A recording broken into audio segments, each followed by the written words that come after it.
Hey guys, welcome back. This is a story about what if Naruto went to the world of One Piece. Naruto's age has passed him by as his time is over. Now he attempts to seek out a place for himself in the new world, and it's bigger than he ever figured it to be. Will be epic in length. Before we start, thank you for all of the support, it really means a lot to me.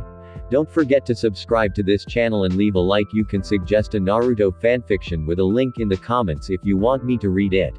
And check the description for the creator of this great fanfic and support them for making this fanfic. So let's start. Chapter 13. Making your mark. Luffy drilled Crocodile with a wicked right hand that sent him sprawling head over heels, but Luffy wasn't done with his offensive ult yet. Luffy got his legs pumping and stretched out his arms to grasp Crocodile by the shoulders before stopping his legs and launching forward from the momentum, rolling through the air. Crocodile was curious as to why Luffy could touch him and felt the moisture on his arms, but had no time to think further on it when the rubber boy headbutted him right in the face. Gomu Gomu no Maru no Kogiri Gum Gum Buzzsaw. Crocodile was sent flying flat on his back again while Luffy backped out of it and landed on his feet with a grin. Hee hee hee. Cobra looked on in awe at the sight of Crocodile laying out by this strange person that just appeared out of nowhere. Luffy. Cobra's attention was turned to his left where he saw a blonde man leaning on a wall watching the fight with interest. That looked personal to me. What did he do to you, other than shove a hook through your chest and leave you for dead, of course? Hey. Nico Robin chuckled in amusement. Mr. Uzumaki. How did you get here so quickly? Naruto grinned at her. Oh, I've been here hiding the whole time. I got here the same time you did. I rode that banana-nosed crocodile that you rode to get here. The bottom side. It was miserable. I got sand all in my hair. Robin's eyes widened before returning to normal. I'm just going to nod politely as if what you just said wasn't completely odd and asinine sounding. She turned her attention back to the fight between Luffy and Crocodile. Get up. Luffy said, knowing that the little amount of offense he managed to string together wouldn't be enough to keep Crocodile down. The first time when I lost, the water from Yuba made me realize that if you touch water you can't turn into sand. Naruto's eyes widened. Yeah, it's good for Crocodile that he's fighting Luffy, because if we had fought I would have worn his out now that that particular nugget of information is out. Luffy continued talking, so that's why you hate the rain. Because you're scared of it. The barrel on Luffy's back was constantly covering him in water. As long as I'm using this I can beat you. This party is just starting. Yeah. Naruto yelled, getting caught up in the feeling. Kick his Luffy. He noticed Cobra and Robin looking at him strangely. What? I never get to see good fights anymore. I'm excited. Usopp looked at Vivi strangely as the battle raged between the troops and the rebels. You want me to find the shooter? How the am I supposed to do that? Vivi clasped her hands together in front of herself. There's no time to think about it, we only have 10 minutes. Usopp frowned. Since the diameter of the blast is about 5 kilometers, the enemy should be about 2.5 kilometers away. No. Vivi said suddenly, the shooters might be very near here. What? Usopp exclaimed. How? If the shooter is here, when the explosion goes off then they'll be. Nami scowled. Crocodile is just that kind of person, to kill his own allies. One of Baroque Works' disguised soldiers attempted to attack Vivi from behind but was quickly put out of commission by Zoro and Sanji, courtesy of a sword slash and a kick to the face. This turned the rest onto the fact that they were surrounded by members of Baroque Works' billions. We've finally found you, Princess Vivi. Killing you will get us promoted and make us millionaires. Sanji looked at Zoro. How long do you think this will take? Zoro shrugged. We have to make every second count at a time like this, so 2 seconds. Both men said simultaneously before beginning their ult on the weak smattering of Crocodile's bottom-level cronies.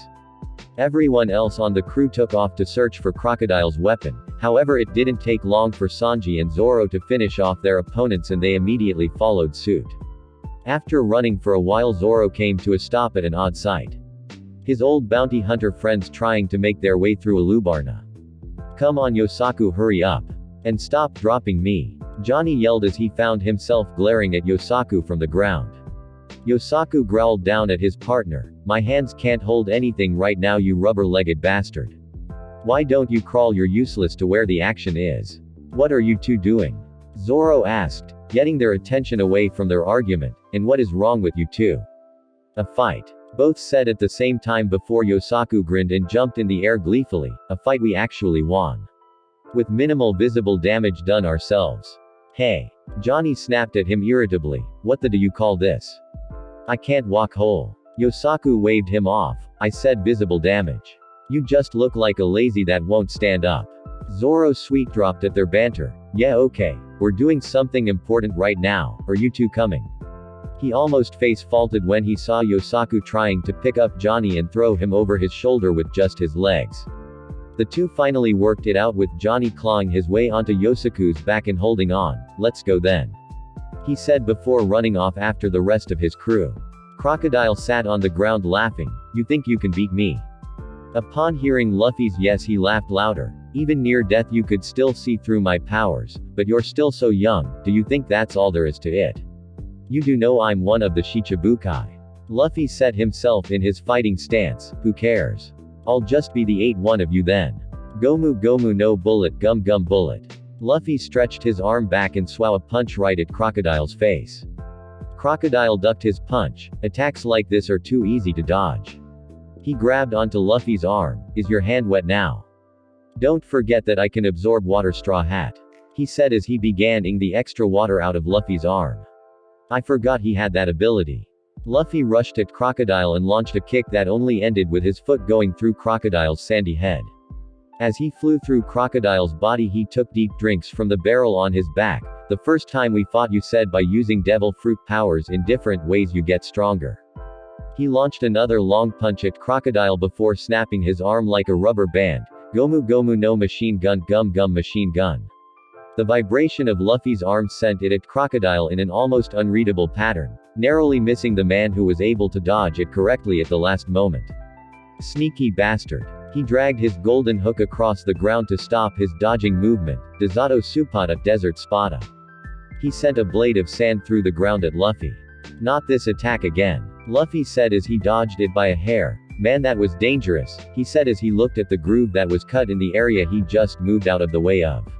Luffy swung his fist out at Crocodile again who just scoffed. You always use the same attack, how could you win like that? Luffy pulled his fist back at the last second and rushed up to Crocodile's face before backhanding him unexpectedly. I've been planning this from the beginning. He shouted as he took the water barrel from his back and sprayed the water at his enemy, to get you soaked. Of course you did, Crocodile said while forming a sandy whirlwind in his palm, Sable's sandstorm. Luffy panicked and found himself and his barrel thrown backwards by Crocodile's attack. Ah! Water barrel. Luffy caught his barrel before it could fall and smash on the ground, sighing in relief.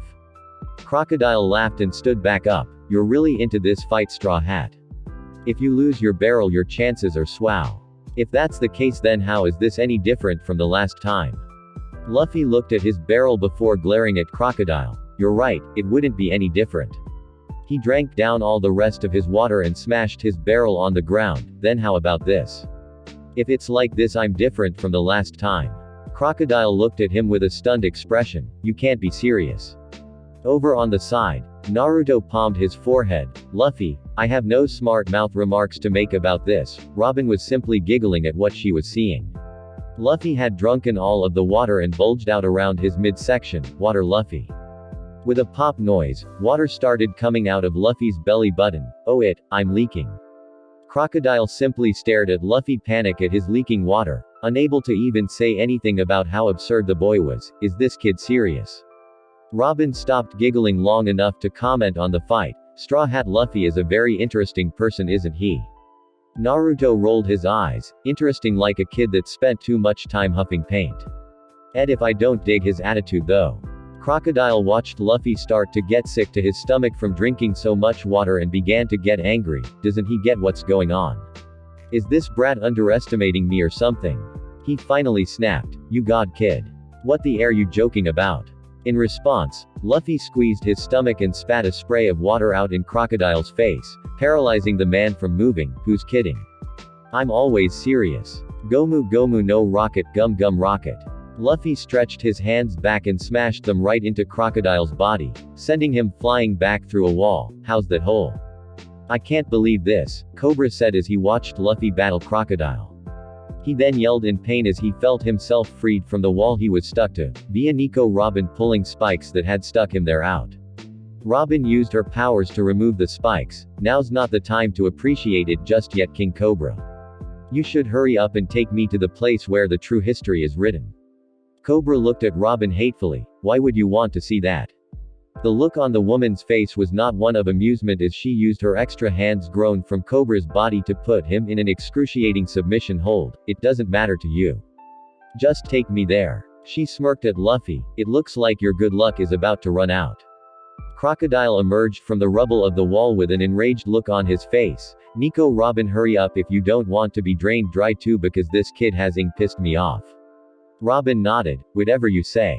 She turned to Naruto, who, other than getting a hardened look on his face when she harmed Cobra, did nothing. And what of you, me? Uzumaki. It would probably be in your best interest to move as well. Naruto shook his head. No, I'll be wherever you're going shortly enough. I'm still watching the fight. The fight is over, Mr. Uzumaki, but as you wish. She said as she began to walk away. Listen up, Straw Hat. Crocodile said, grinning evilly. Every stone in this place will be destroyed. Crocodile placed his hand on the ground and quickly all of the GR began to turn yellow. Then the trees, and then every part of the ground began to dry out and crack, before splitting and dropping Luffy through a fault in the ground. Luffy began to fall. That bastard. He swallowed of globs of water from his body at Crocodile, but the man simply raised his hand and the water dissolved. He can absorb it just like that. You think you took my ability away, Water Luffy? Then you're a fool. The power of sand depends on the aridity of the environment. My right hand can dry up anything without limit, even trees, rocks, and dirt. Luffy watched as the entire area was turned to sand, even the sandals on his feet. Guroundo Seco, ground drying. Crocodile continued to turn the place into a wasteland, obliterating the former beauty of the top of Alabasta's royal palace. Robin was dragging Cobra through town looking for something when a group of Marines stood in her path. You all need to simply move aside. I have something important to do. Tashigi was at the head of the group, leading them against her. It's hard to allow that with what's already happening in Alubarna. I've already heard all of the reports, understood? Robin almost sneered but kept up her calm face. I don't really care, as long as you are all government dogs. I despise your existence. If you don't get out of my way, she finished threateningly. A katana was brandished by Tashigi. There's no way that's happening. Robin's hat shadowed her eyes. Then it looks like I have to kill you. Cobra decided to attempt to interject. Wait, Marines. Don't worry about me, stop the uprising first. At 4 p.m. everyone will be bombed, so you need to end it. Tashigi looked at the watch on her wrist in shock. What? In 7 minutes. Cobra pleaded with her. Please, this concerns the lives of 1 million citizens. Tashigi readied herself to attack. Don't worry, we'll save you and stop her. Her men quickly followed suit. You can't stop me. Robin said simply. Try to flirt, dirty flower. Robin used her powers to grow hands on a bunch of Tashigi's Marines and strangle them. One of Tashigi's Marines pointed at her in recognition. Lieutenant. That's. He was cut off from speaking with a sizzling noise from something melting through the back of his head through the front, killing him instantly. Nico Robin. The legendary, Devil Child. 79 million belly bounty. Finally, someone around here that isn't a wimp. If you've been outrunning the Marines for upwards of 20 years since you were 8, you've got to be tough. Soren. Doing that was completely and utterly pointless. On the rooftop, Soren stood crouching over the edge before looking up at Miss Valentine, who was simply floating around using her umbrella. Sorry. You know how when some people see insects they just need to squash them no matter whether or not they're bothering them. Well, that's me. Only except insects, they're Marines, and instead of squashing them I kill them in the most painful way available at the moment. Tashigi glared up at Soren, who simply waved at her in amusement. You. What are you doing here? Miss Valentine landed next to Soren and the two looked at each other before shrugging. Vacation. But enough about me. What about that bomb that's going to off? Or do I need to help Miss Nico Robin clear out your useless cannon fodder Marines? You might as well make them useful. Tashigi growled lowly at Soren until Robin's impatient voice got her attention. Hey. Have you had enough yet or what? Do I have to kill every one of you to get my point across? Tashigi looked between Robin and Soren. wondering who the woman nearby him was. Even with numbers on our side, we can't do a thing to these people. She looked at her troops. Everyone get to the palace grounds and stop that bomb. Hurry. As her Marines went off to resolve the issue, she stood in front of Robin ready to fight. Now let that man go. When I said to get out of my way or I'd kill you, I was serious. Robin grew hands on Tashigi's shoulders to hold her throat back while another pair of hands grown on her chest took her sword from her and pointed it at her neck. Nico Robin. Robin refrained from finishing her off when she heard Soren speak. What do you want? The humor from before was gone from Soren's face. I can understand your hatred of the Marines. I have my own vendetta against them, to be honest, and you can feel free to kill all of the bastards that you want, but you're going to let that one go. Robin raised a single eyebrow and looked up at him. And why should I? Soren grinned. Well, Uzumaki told me not to fight any of you unless you provoke me, despite the fact that I want to fight you and your boss, really bad. Let's just say that killing her would unnecessarily provoke me and you're supposed to be in something of a hurry, right? Drop the girl and just continue on. She's nobody to you. Robin smiled in amusement. And what exactly is she to you? A chuckle came from the bald young man. She's interesting, which is more than I can say about the current situation at large. I really don't care about this country, so you can do what you like with whatever it is you're doing with that guy there. He looks important. Miss Valentine rolled her eyes. Stupidity is contagious on your ship, I swear. That's the king of the country. Really? Soren questioned. Well, that just proves my point then, doesn't it?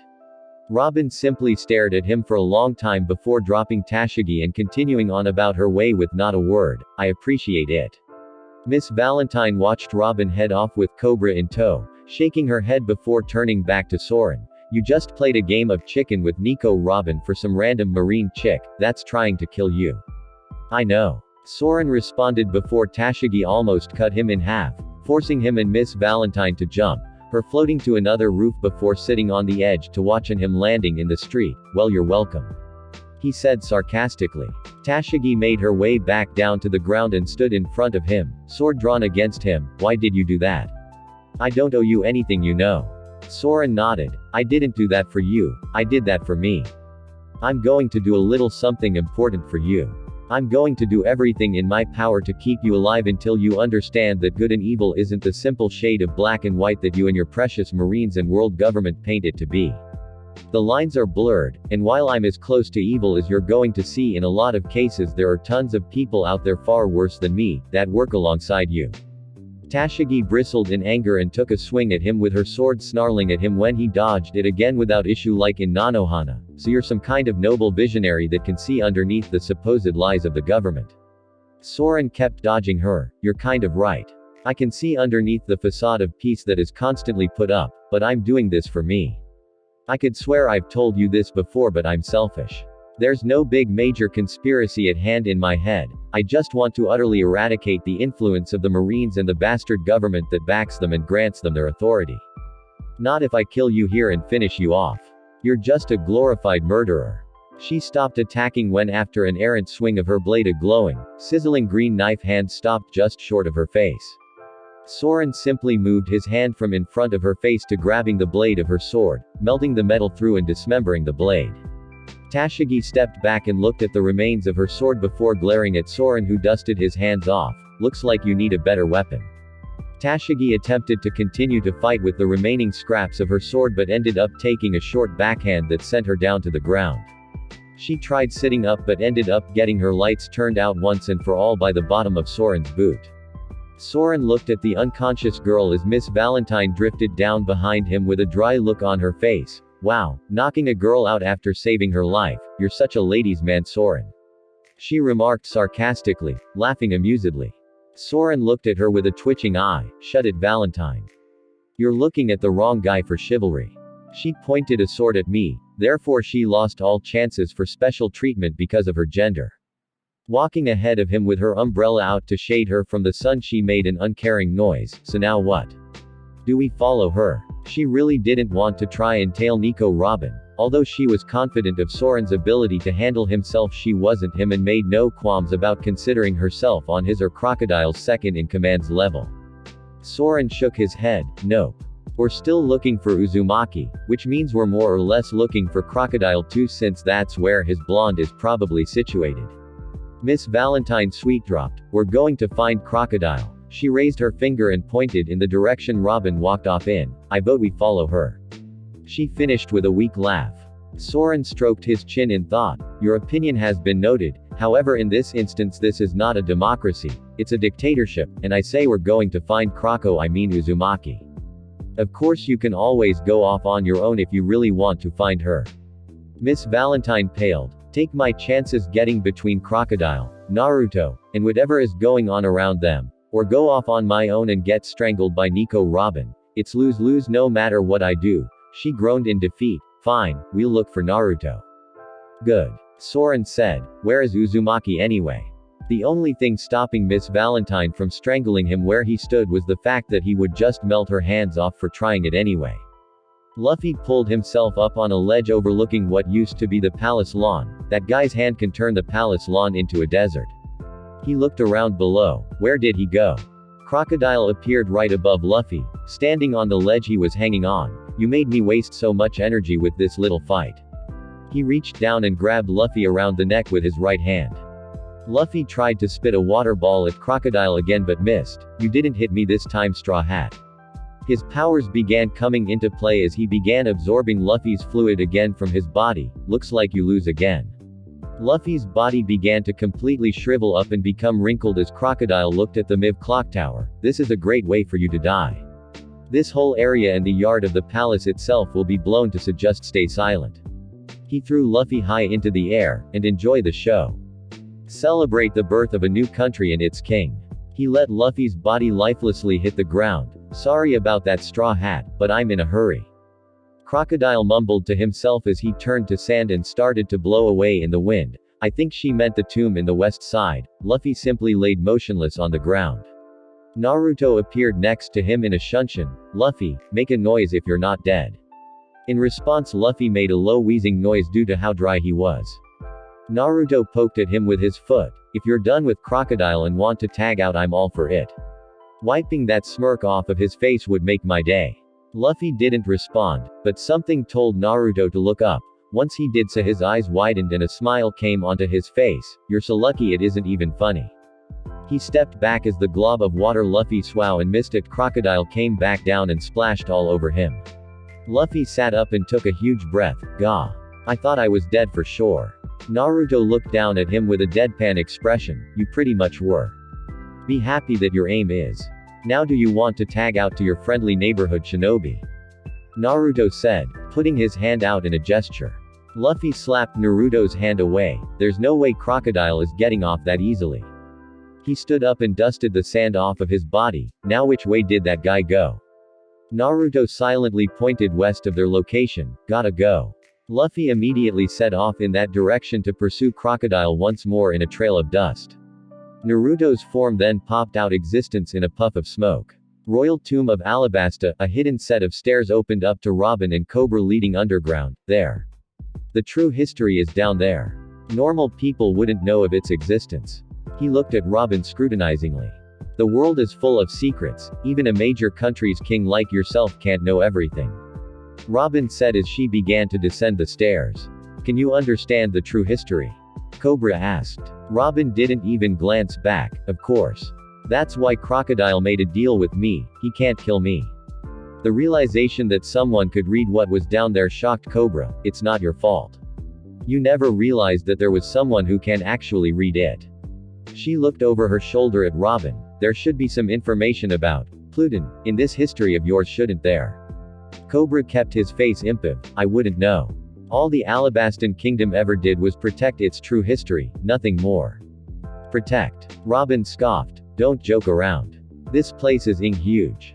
As they finished descending the stairs, they found Naruto already down there leaning against a ornate door. Robin tensed up seeing him there. How did you find this place and how did you get down here before us?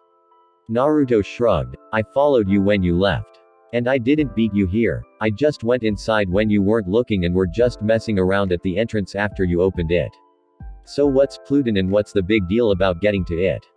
Robin walked past him and began to open the door. You'll see soon enough if you stay here. With Straw Hat Crew, the group was still running around the city trying to locate Crocodile's explosive that would destroy all of the combating people. Nami turned to Chopper, who had transformed into his walk point, his full reindeer form, to keep up with the others. Chopper, can you smell out anything? Chopper shook his head. No, the whole town smells like gunpowder. As a matter of fact, there's a smell of gunpowder and tangerines. Yeah, tangerines coming closer to us. There was no time for any thought on the matter as they ped an intersection, ending up with Nami crashing into a figure close to her size and falling over. Watch out it. Nami and another feminine voice cried out in anger at the same time before looking at each other and blinking. Nojiko. Nojiko stood up and helped up her sister, Nami. Where are you guys going?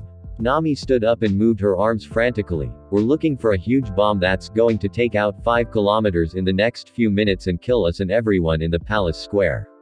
Nojiko paled. Holy crap. Where is it then? If it's that strong, it has to be huge, and there can only be so many places to hide something like that. Something like that can't be too far from where it's supposed to go off. Use your heads it. She noticed everyone staring at her, bringing an embered blush to her face. Naruto-kun made me learn about the weapons that I use and might use, bombs included. Right. Nami said to break the silence before turning to Chopper. Chopper tried to get the smell of a shooter aiming at the palace. Chopper face faulted in his deer form. How is that even possible? What about the rooftops? Vivi asked as they had split up to cover ground better. Zoro with Usopp, Sanji with Johnny and Yosaku, Nami with Chopper, and Vivi with her guardian Pell. Have you seen anything? The man that had brought Luffy to Alubarna, in his falcon form, was flying around overhead. Nothing. I've searched all of the rooftops from the air. Vivi was seriously beginning to freak out. We need to keep searching. Soren and Miss Valentine were still standing around the unconscious Tashigi with the male member of the duo pacing around thoughtfully.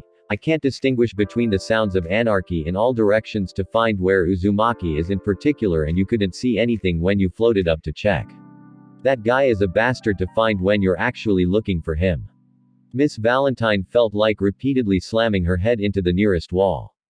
They had been simply standing there for almost 10 minutes trying to think of what to do, and Soren was a well of useless ideas. He stopped his pacing as he faced a certain direction down the street. It's Rubber Boy. Luffy stood in place, huffing slightly. Where's that ink crocodile? Soren simply stared at Luffy. You lost him. One of the most dangerous men alive, and you lost him after fighting him. That means you either got your kicked or it was easy and he ran away, and looking at you, I would bet on the first one. Luffy blinked. So, I'll just beat him up this time for sure. Miss Valentine spoke up. I actually saw Crocodile when I was flying walking west towards the temple. Soren snapped his head over to her. You did? Why didn't you tell me that in the first place? That would have been something I would have liked to have known. Miss Valentine got right back in his face and yelled right back at him. Because you said you were looking for Naruto.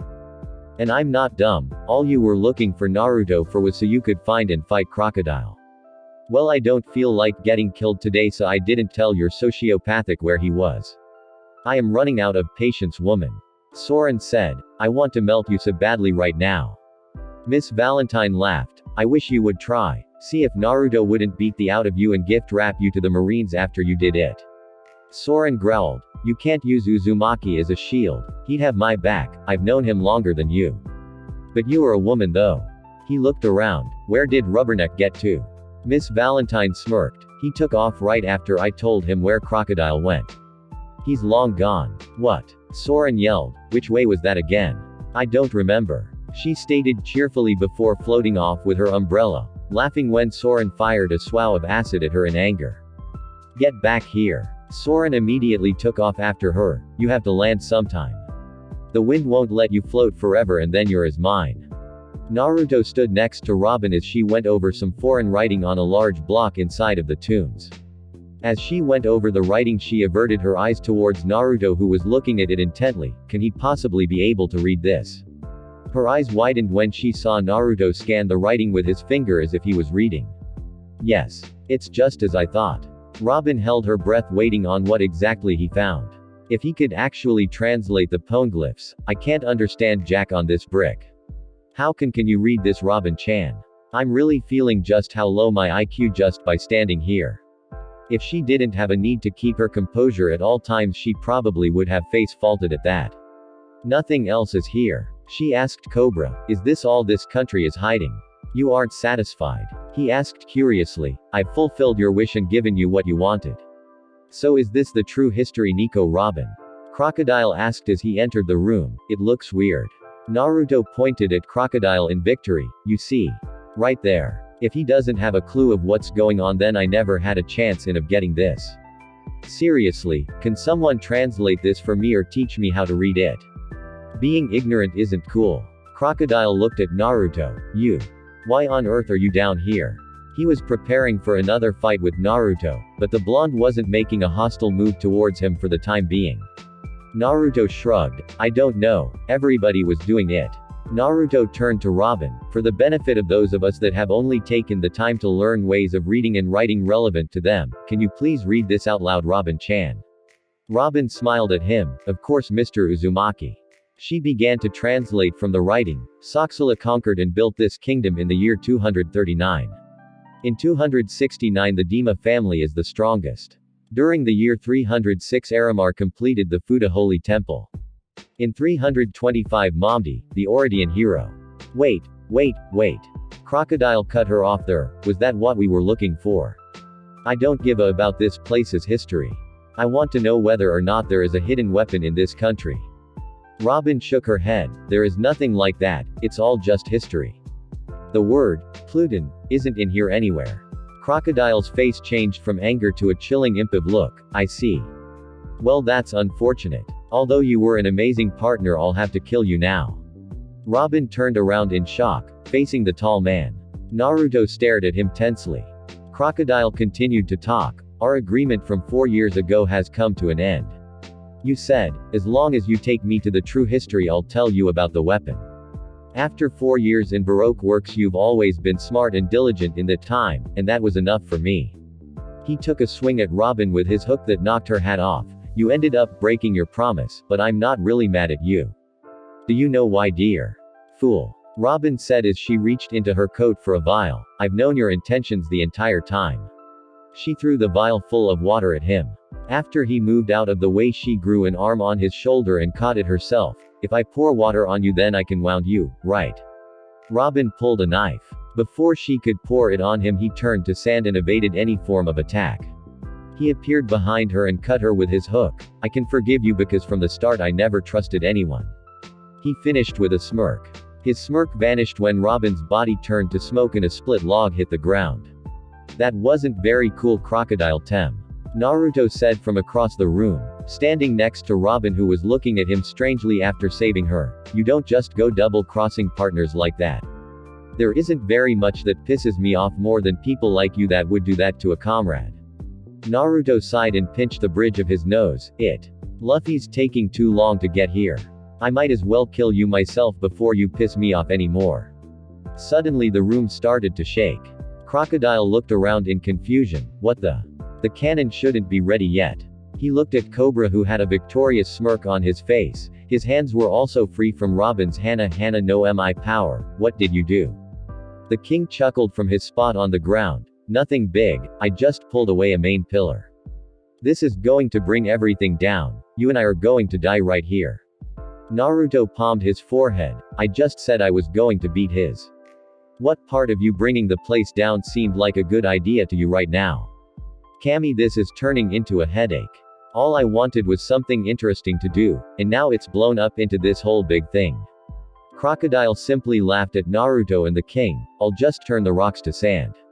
No matter what, in 3 minutes this country will be mine and every obstacle in my way will be dead. As long as I know the Pluton exists, I'll be able to find it in time, no problem. Naruto sighed. A lunatic to the end, just every other bad guy I've fought. Naruto started cracking his knuckles. Well, it's about time to end this once and for all.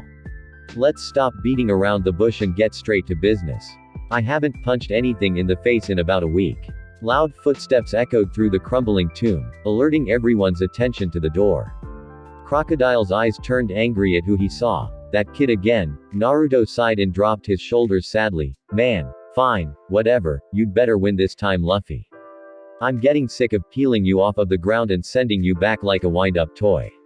Naruto pulled Robin with him and sat on the ground by Cobra, both of them just looking at him as if he were the oddest person on earth. The fact that the place was coming down around him seemingly didn't even bother him, however he was pouting like a kid at not getting to fight like he was skipped in a lunch line.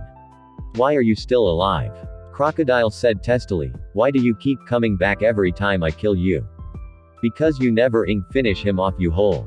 Naruto shouted from the sidelines, it's like nails on a chalkboard, annoying.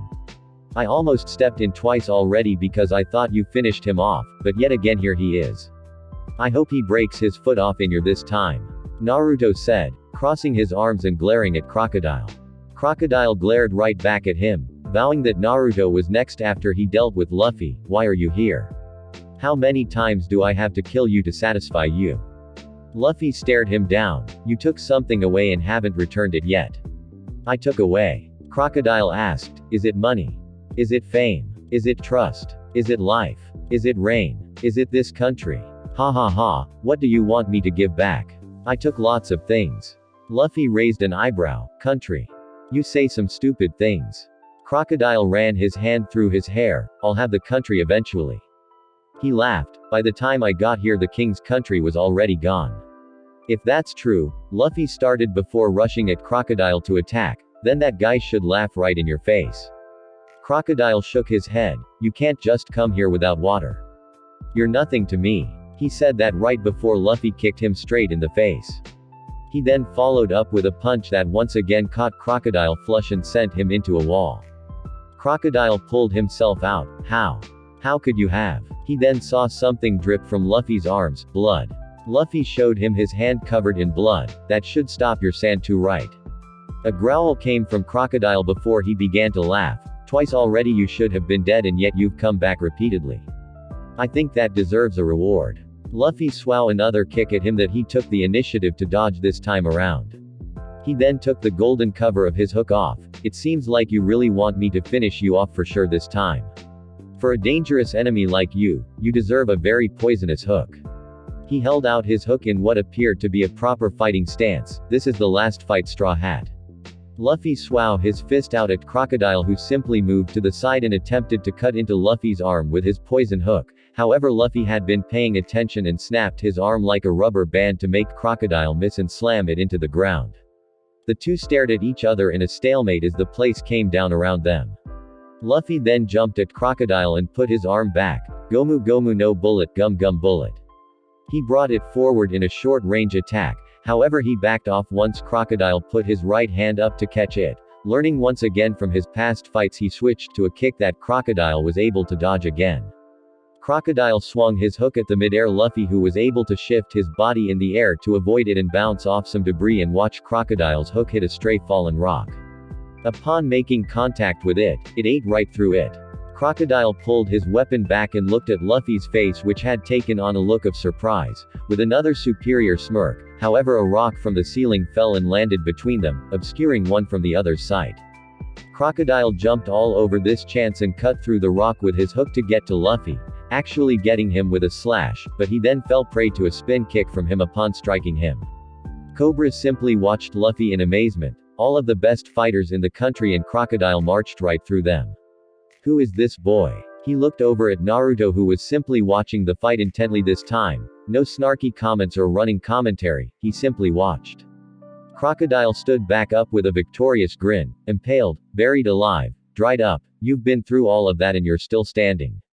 This time you won't walk away, however. The poison is spreading through your body. The match is over. Luffy didn't seem to care at all. You don't understand a thing. He then attacked again, with his fist only hitting the rocks around the area as Crocodile moved aside. Luffy kept up his attack though. Gomu Gomu no Gatling, Gum Gum Gatling Gun. Luffy sent his fists at Crocodile in the speed of a blur but missed his punches. You still don't understand. Crocodile said, you're about to die from the poison.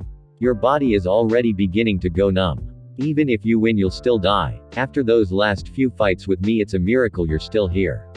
Luffy said nothing and swung his leg out, nearly landing a kick right into Crocodile's body and upsetting him. Why are you still fighting? He lost his temper as the tomb began crumbling faster. There isn't even anything for you here. Why are you doing this for someone else? What's the point of dying for someone else? If you had just let 1 or 2 people die, you wouldn't even be in this mess to begin with. Luffy shook his head pitifully. Like I said, you don't understand. Vivi, even though she keeps saying no, death would throw her own life away to save others. If we had all left her that way, she would have died, all because of you guys. Crocodile rolled his eyes. That's why I said leave those kinds of people alone and let them die without bothering you. Luffy came at him again with another rapid-fire flurry of punches, but Crocodile dodged and sent out a blade of sand through the ground at high. However, this seemed to be all that Luffy had left as his body dropped to its knees upon finishing the exchange. Crocodile laughed loudly. Keep on talking, kid. Your body can't even move anymore. It's all over for you. Luffy tried in vain to push himself up, failing and falling back down. What about now? Do you still think you can win? He gestured around himself. No matter what you do for your useless companions, no matter how many times you block my plans, if you lose here, everything you did would be useless. It doesn't matter if you somehow live, you're a loser. Amateur pirates like you show up in the Grand Line every day. I don't care about you trash because you always just die. He then grinned and looked up, and now it's all over. He simply stayed looking up while nothing happened whatsoever. Naruto grinned fairly. What's the matter, Crocodile Tem? Someone a little off with their calculation. Crocodile waved it off. It still doesn't matter. Even if the cannon failed, I still programmed the bomb to go off a few seconds later. It won't kill as many people as it would have otherwise, but the death toll will still be high enough. Naruto's grin vanished and he started leaking killing intent. So you're saying that even though everyone probably found and defused your stupid bomb by now, it's still going to go off no matter what anyone does? Crocodile grinned at him and nodded. That's right, Blondie, but it shouldn't matter to you. You're going to die down here like everyone else. Naruto sighed and looked down, his hair shadowing his eyes. There's only one thing stopping me from jumping up and uncorking the beating of a lifetime on you right now. He pointed over to the side. He's going to do it for me. Luffy had retaken his feet and was breathing heavily, but was otherwise ready to go. If it's me against just you, you can never win. You could barely even speak those words. Crocodile exclaimed. That look suits you. It's pathetic. You still talk as if you can win. Luffy kept huffing, because I'm going to be king of the pirates. Crocodile scoffed and came at Luffy with his hook. If you really understood how harsh the sea was, you wouldn't say stupid things like that. I said it before, weaklings like you are all over the place. Once you've learned the difference in skill in this world, you'll just let your stupid dream die. Luffy's face turned enraged and he stopped Crocodile's hook thrust by lifting his leg and stomping on the wrist of the hook, slamming it to the ground, breaking the hook off, and leaving him wide open for a counter. I'll just have to make sure I'm not as weak as you then. Naruto watched Luffy act on his counter with a hard swow right to Crocodile's body that doubled him over. This kid, he's going to be just fine. He's the kind of guy that gets stronger every time he gets into fights like this. He'll just find ways to win against opponents he has no earthly right of standing up against. A smile slowly stretched across his face. Yeah, he'll be just fine. Luffy followed up with a kick right to Crocodile's face that snapped his head back. Luffy then stretched his arm back and hammer-fisted Crocodile right into the ground. Crocodile stood back up enraged and revealed a secondary blade on his hook gauntlet. I don't even know where you came from. Don't you know who I am? You mean nothing to me. I'm better than you. Luffy shouted back at him. You're going to disappear along with this temple now. Crocodile formed a large sandstorm in his hands and jumped into the air. Sable's pesado, heavy sandstorm. He then threw it at Luffy and caused a shockwave that didn't help keep the structural integrity of the tomb intact. Luffy survived by expanding his body, before twisting it up while maintaining the air pressure inside of himself. He then blew all of the air out at the ground and rapidly launched himself at Crocodile, who was still airborne. Gomu Gomu no storm, gum gum storm. He swung out his fist at Crocodile, who let loose his blades of sand to catch him. However, Luffy's fists plowed straight through the blades and right into Crocodile for an uncountable flurry of vicious punches. Going with the momentum of the attack, Crocodile's body ended up pummeled into the ceiling where the combo didn't stop. Luffy just kept pounding away on him, until he finally beat him through the solid rock of the mausoleum and up through the ground, sending Crocodile flying into the air outside. Luffy then fell to the ground, completely spent by the demanding series of fights with the Shichibukai. Cobra looked up in awe. How did even make that possible? There were so many layers separating the surface from down here. Naruto whistled appreciatively. That's got to. I would hate getting drilled like that. Through solid rock too. Naruto got up and caught Luffy before he could hit the ground and set him down. Luffy. Cut it a little closer next time, why don't you? Luffy grinned at Naruto widely. Shishishi, sorry about that. But you saw it, didn't you?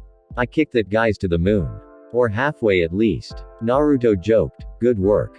Cobra walked over at Luffy and sighed in relief. I will have to thank you for all that you have done. Luffy looked over to the king, still grinning. Hey, there's no need for it. Naruto looked around them. Yeah, this isn't the time or the place for this to be happening. We need to get out of here, he said, grabbing Cobra and Luffy and disappearing in a shunshin. 8 days later, Naruto simply lay on the ledge of the palace, eyes closed, while Agaram stared at him from down in the currently being rebuilt palace yard. Why are you all still here? Luffy-san and his crew departed over 3 days ago and yet you and your own are still here. Naruto opened an eye and looked down at Agaram from his position. Yeah, I hear what you're saying, but no matter how random it may seem, I do things with purpose and intent.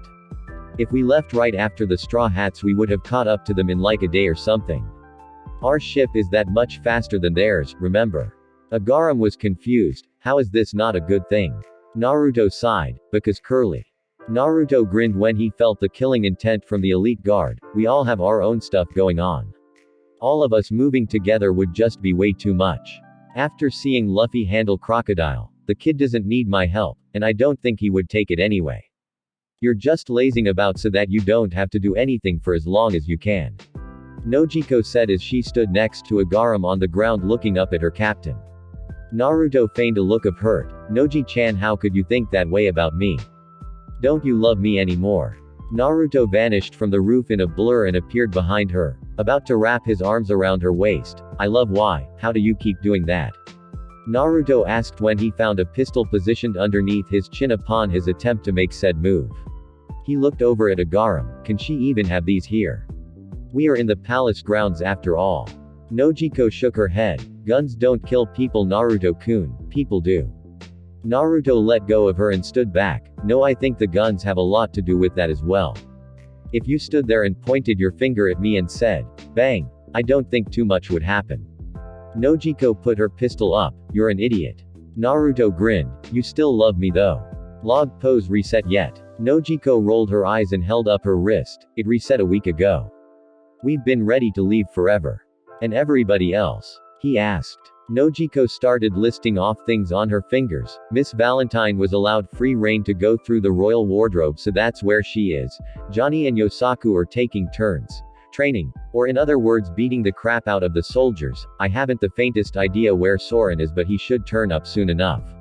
She huffed. I'm not den mother for you cluster of degenerates, you know. Naruto hugged Nojiko from behind. You're so good at it though, and you're right, you're not a den mother, you're my Nojiko. He finished, putting a kiss on her neck that froze her up. Whoa. Standing right here. Agaram said with a twitching eyebrow at Naruto, who simply looked at him with disinterest. Oh yeah you are. He shrugged. Well, do you mind beating it on out of here for a while? We're about to have a private conversation here. Agaram started sputtering nonsense before walking off red-faced. Naruto-kun, Nojiko said warily, her face just as red as Agaram's was. What do you mean we need to talk? You heard me. He urted. Tell me what you need to tell me. It's not healthy to keep something like this bottled up when you're an adult, Noji-chan, especially seeing as how with the way we live anything can happen to either of us tomorrow.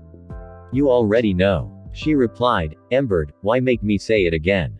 She placed her arms over his as he continued to hold on to her. Naruto set his chin on top of her head. Because you didn't really say it, and you were drunk, so it doesn't count. Nojiko sighed before turning around in Naruto's arms and looking him right in the eyes. Naruto-kun. Naruto cut her off by lowering his head and kissing Nojiko. I know. There are still things you need to know about me before I can let you say that though. It could change the way you feel on the whole matter, okay? Nojiko frowned. Okay. But can I still? Oh yes. Naruto replied gleefully. After you let me do it the first time and get away with it, I was going to keep on kissing you myself regardless. Nojiko smiled and threw her arms around Naruto's neck to pull him down for another kiss, though in her head she was waving victory flags the entire time. Yeah Nami, how do you like that? I got him first. She had no idea. Flashback 4 days ago, Nami had climbed up and made her way next to Naruto on the ledge overlooking the palace yard. Why do you stay in places like this? Naruto shrugged. I don't know, easy to find, hard to get to. I couldn't tell you to be honest, I just do. He looked over at her. So what pray tell do you need from me Nami-chan? You guys are all ready to leave tomorrow right? Nami nodded apprehensively. Yeah, but why don't you all just come with us? I'm sure it would be great. Naruto shook his head. We'd just be stepping all on each other's toes. And I can't just cut loose and go with you either. Everyone on my ship needs me there. The idiots still aren't able to handle themselves against someone like Zoro. Soren's got Marines after his throat. Miss Valentine doesn't have anywhere to go, and your sister is in love with me. You know. Nami asked him. Naruto gave her an amused look. I'm not as stupid as I make myself out to be. I just act stupid because it's fun. Of course I know. Nami rubbed her tattooed shoulder, so you should know that I might too. I know. Naruto admitted, since before I left right. Nami looked at him with a small smile. Do you know that what you did on Kami Island was the only time anyone ever did that for me? It was like you were a knight or something, rescuing me. I didn't even ask you to. I actually told you to stay out of the way and I treated you like a stranger. After all that you knew I did and you still did that for me. And then after it was over you just left, and I didn't think I would see you again. Nami grabbed Naruto's hand. I don't think I can let that happen again. Naruto looked up and sighed. I can't do that Nami. Not really. Nami blinked in confusion. If it's about Nojiko it's okay. She smirked. Believe it or not we almost got into a fight about it on the way to Yuba and we said we would share you. Naruto had a small drop of blood coming from his nose. Okay, honestly that's the greatest thing I've ever heard anyone say about anything ever, but I can't do that to you both. Nami opened her mouth to dispute him when he placed a finger over her. There are things about me that you don't know Nami-chan. Things that I don't really want to talk about right now, that would make this difficult for you and her. I can't do things like this, not the way I want to. You think it won't work out? Nami figured, it'll be fine Naruto-kun. You're a good person. Why not? Is it about how we're pirates? That we'll have too many enemies or something? Naruto shook his head. With that. No one will be able to hurt any of you without getting ripped apart, rest assured of that. But in something like this, everything can go absolutely right for the rest of your lives, and it'll still be terribly wrong. Wah. Nami tried to ask. Naruto caught himself and shook his head. Never mind. Just, forget it, I tend to ramble. Nami giggled. You're like an old man sometimes Naruto-kun. Naruto's shoulders drooped. Tell me about it, he heaved out. The two sat in silence for a bit, just enjoying the night. You don't get a choice. Nami said simply, surprising the man, not in this. You don't get to make yourself all alone and unhappy. Not someone like you. Nami swung their hands back and forth. Besides, you do know how greedy I can be, don't you? She said leaning in closer to his face. Naruto sweet dropped. You don't have the faintest idea what you're getting into, you know that right? Nami touched her forehead to his, then educate me. She finished, pressing her to his. End flashback. The next day, bad news Uzumaki. Soren said as he had shown himself after a few days of being scarce, you know how we heard the news about the Straw Hats breaking through the blockade from the Marines when they left? Naruto nodded as they walked through the halls of the palace. Yeah. It's one of the reasons we decided to stay here, remember? Soren scratched his head nervously. Yeah, well about that. They didn't leave and return to their stations when he got away. Naruto froze in place and turned to him slowly with a stone face. Repeat that please. Soren did so with a serious face. They didn't leave, other than the smoker guy. When I left a few days ago to see how our ship was doing I ended up around the coast before I went inland along the river and it's still teeming with marine ships. We're going to have to fight our way out of the river to get to the open ocean. The only thing keeping Naruto from slamming his head into an ornate pillar was that he was a guest here. Soren continued, and it gets worse. They're calling in more ships because they called for a higher up to come here and go over the situation of the world government and Alabasta's place in it after all of the drama and the rebellion and whatnot. Naruto's voice was tense. And by higher up you mean? Soren bit his before responding. The Marines' promotional levels are just like politics when it comes down to it. What other ranking in the Marines would be suitable for something like this? Uzumaki, for a king. They're sending an admiral, and he's coming here to Alubarna. Chapter 14. Public enemy Naruto and all of his other crewmates sat in the room that they all shared at the palace, which was more like a small home in most cases. Everyone except Naruto and Soren were silently freaking out. The news about the incoming meeting with an admiral and King Cobra actually spread fairly quickly around the city after Soren. A lot of people were excited about the world government talks coming to Alubarna, hoping that efforts to help Alabasta pick up the country after the civil war would be coming forth. The Foxhound pirates weren't so happy about it. Johnny kept fing his sword loose from his sheath with his thumb. What if they don't even know we're here? Can't we just out and vanish before the admiral gets here? Soren shook his head. The coast is locked down tight. No matter which way we go on the river, once we reach the sea they'll have us beat it and come right for us. One ship against 40. What part of that sounds good to you in any way, shape, or form? Yosaku pointed at Naruto. We have a guy that can make tidal waves, whirlpools and walk on water. Are you really telling me that we can't get out of here? Naruto frowned. It's one of me against 40 ships armed to the teeth and with itchy trigger finger. Now I like me a whole lot, but even I wouldn't bet on myself to get out of here that way. Miss Valentine snapped her fingers as an idea hit her. We could ask the king for temporary commission as Alabasta's privateers until we get out of here. Soren shook his head. Won't work. Privateers are still pirates, and the only pirates allowed by law are the Shichibukai by the world government. Me and Uzumaki have laundry lists from here to the floor. They would come after us so fast you guys would wonder what the happened. Nojiko ed and fell backwards onto a bed, so we can't ask for amnesty or something. We did just help save the country. A paper was dropped on her from above. Picking it up, it revealed Luffy's wanted poster with an updated bounty, 100 million. For what? Isn't it a good thing he exposed corruption like what Crocodile was doing? I've been trying to tell you guys from the start, the world government at its heart is corrupt.